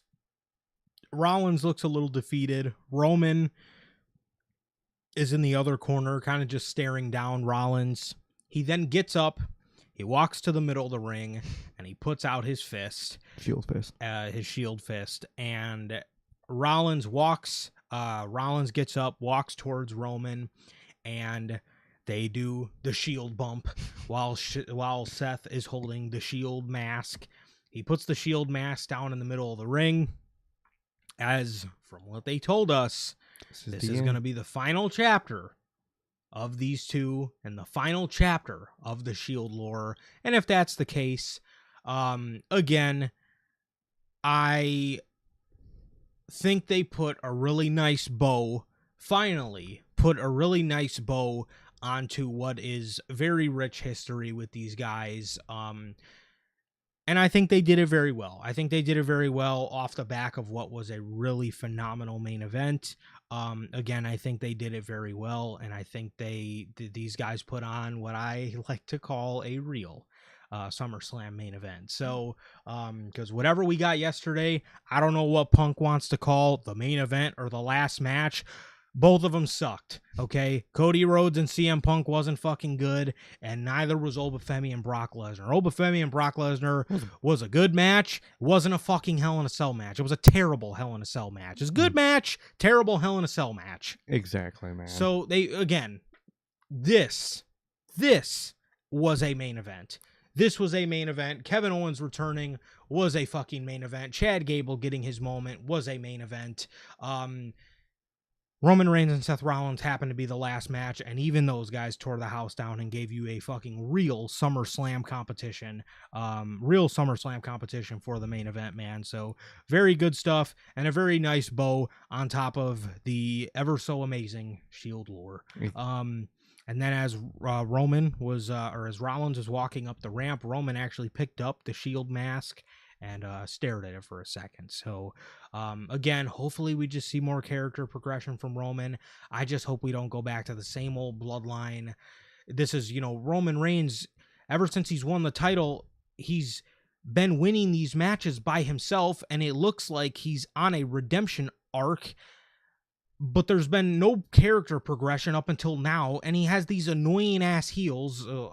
Just Jay. He has fucking Jay behind him, just being a dick and being regular old heel bloodline. It just kind of kills the idea of the story for me. It really does, and I'm sure tomorrow we're gonna go to Raw. And Jay is going to tell Jimmy and Jacob that they failed their orders and they got to go complete their orders of assimilating Solo and taking out, Keys and Knight. And, they got to go get them. They got to get their one up. It's going to just be the same old, like, bloodline stuff from their side. But on Roman's side, he doesn't interact with them really. He sometimes does, but he just tells them to get their orders done and that's it. And it's weird They don't complement each other at all, and I really don't know what the point of really any of this is, man. I really don't. And we'll see how it goes from here. We'll see what happens tomorrow. But either way, they delivered on their main event. And even though, like you said, they were the last match on the show, they were actually also the main event of the show. So put on a very good main event. Night 2, overall, did a good job, man. They put on a better night than night 1. They had great moments. They had good matches. Really, only 2 negatives on this night was Corbin winning. Not because of Corbin, just because of the scene he's in. And obviously, the big negative of tonight was Dominic losing to Dudhausen in a Human Money's on a pole match. Other than that, man, we got a KO return, a Chelsea Green win, and a Chad Gable win after 10 long years, really. And a very good main event with a nice clean ending and a nice bow tie on Shield lore, man. So overall, SummerSlam Night 2 was very good, and Triple H is on his streak of horrible Night 1s and good Night 2s. And my God, man, overall, very happy that Night 2 was a lot better than Night 1. 100%, man, 100%. I think, again, they definitely did a tremendous job from what transpired yesterday. But nonetheless, yeah, that was your Night 2 of SummerSlam, bro. Again, way better than Night 1, way better than Night 1. And again, this show tonight, contradictory to what I said for Night 1, was actually very memorable. So with that being said, that is everything. That is everything for you guys, man. That is what we got here for the Night 2 SummerSlam post-show review. And with that, so long to the Shield lore. It's been a ride. R.I.P. Shield lore. I watched these guys debut, and now I've watched the Shield chair for the last time. I watched all 19 chapters of the Shield lore, man. It's finally come to an end. It finally has, bro. It finally has. Let's see, bro. We had I think it was 9 they did of the chapters. I think they got to 9, if I remember correctly. Unless they did 2 more on Monday. Might have been 11. Was it 8? I thought it was 9. I swear I thought it was 9. It could be 8, but I thought it was 9. It might be 8, though. It might be. We had Rollins and Reigns, Chapter 1, The Shield. Oh, yeah. Chapter 2, The Breakup.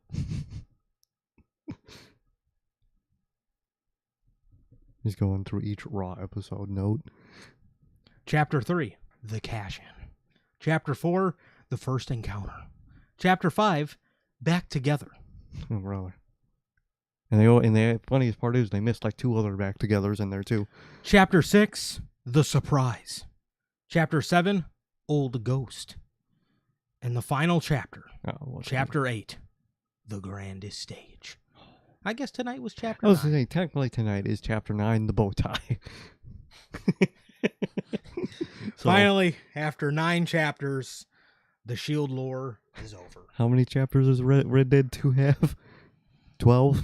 What, 12? I think so. I was going to say, they're almost Red Dead 2 levels of chapters in their story. See, I think it's 12. 12 feels right. It's been a minute since I played it.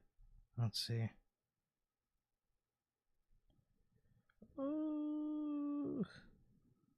6? Oh, okay, that makes sense. 6, and then the 2 epilogue parts. So they had more chapters than Red Dead 2.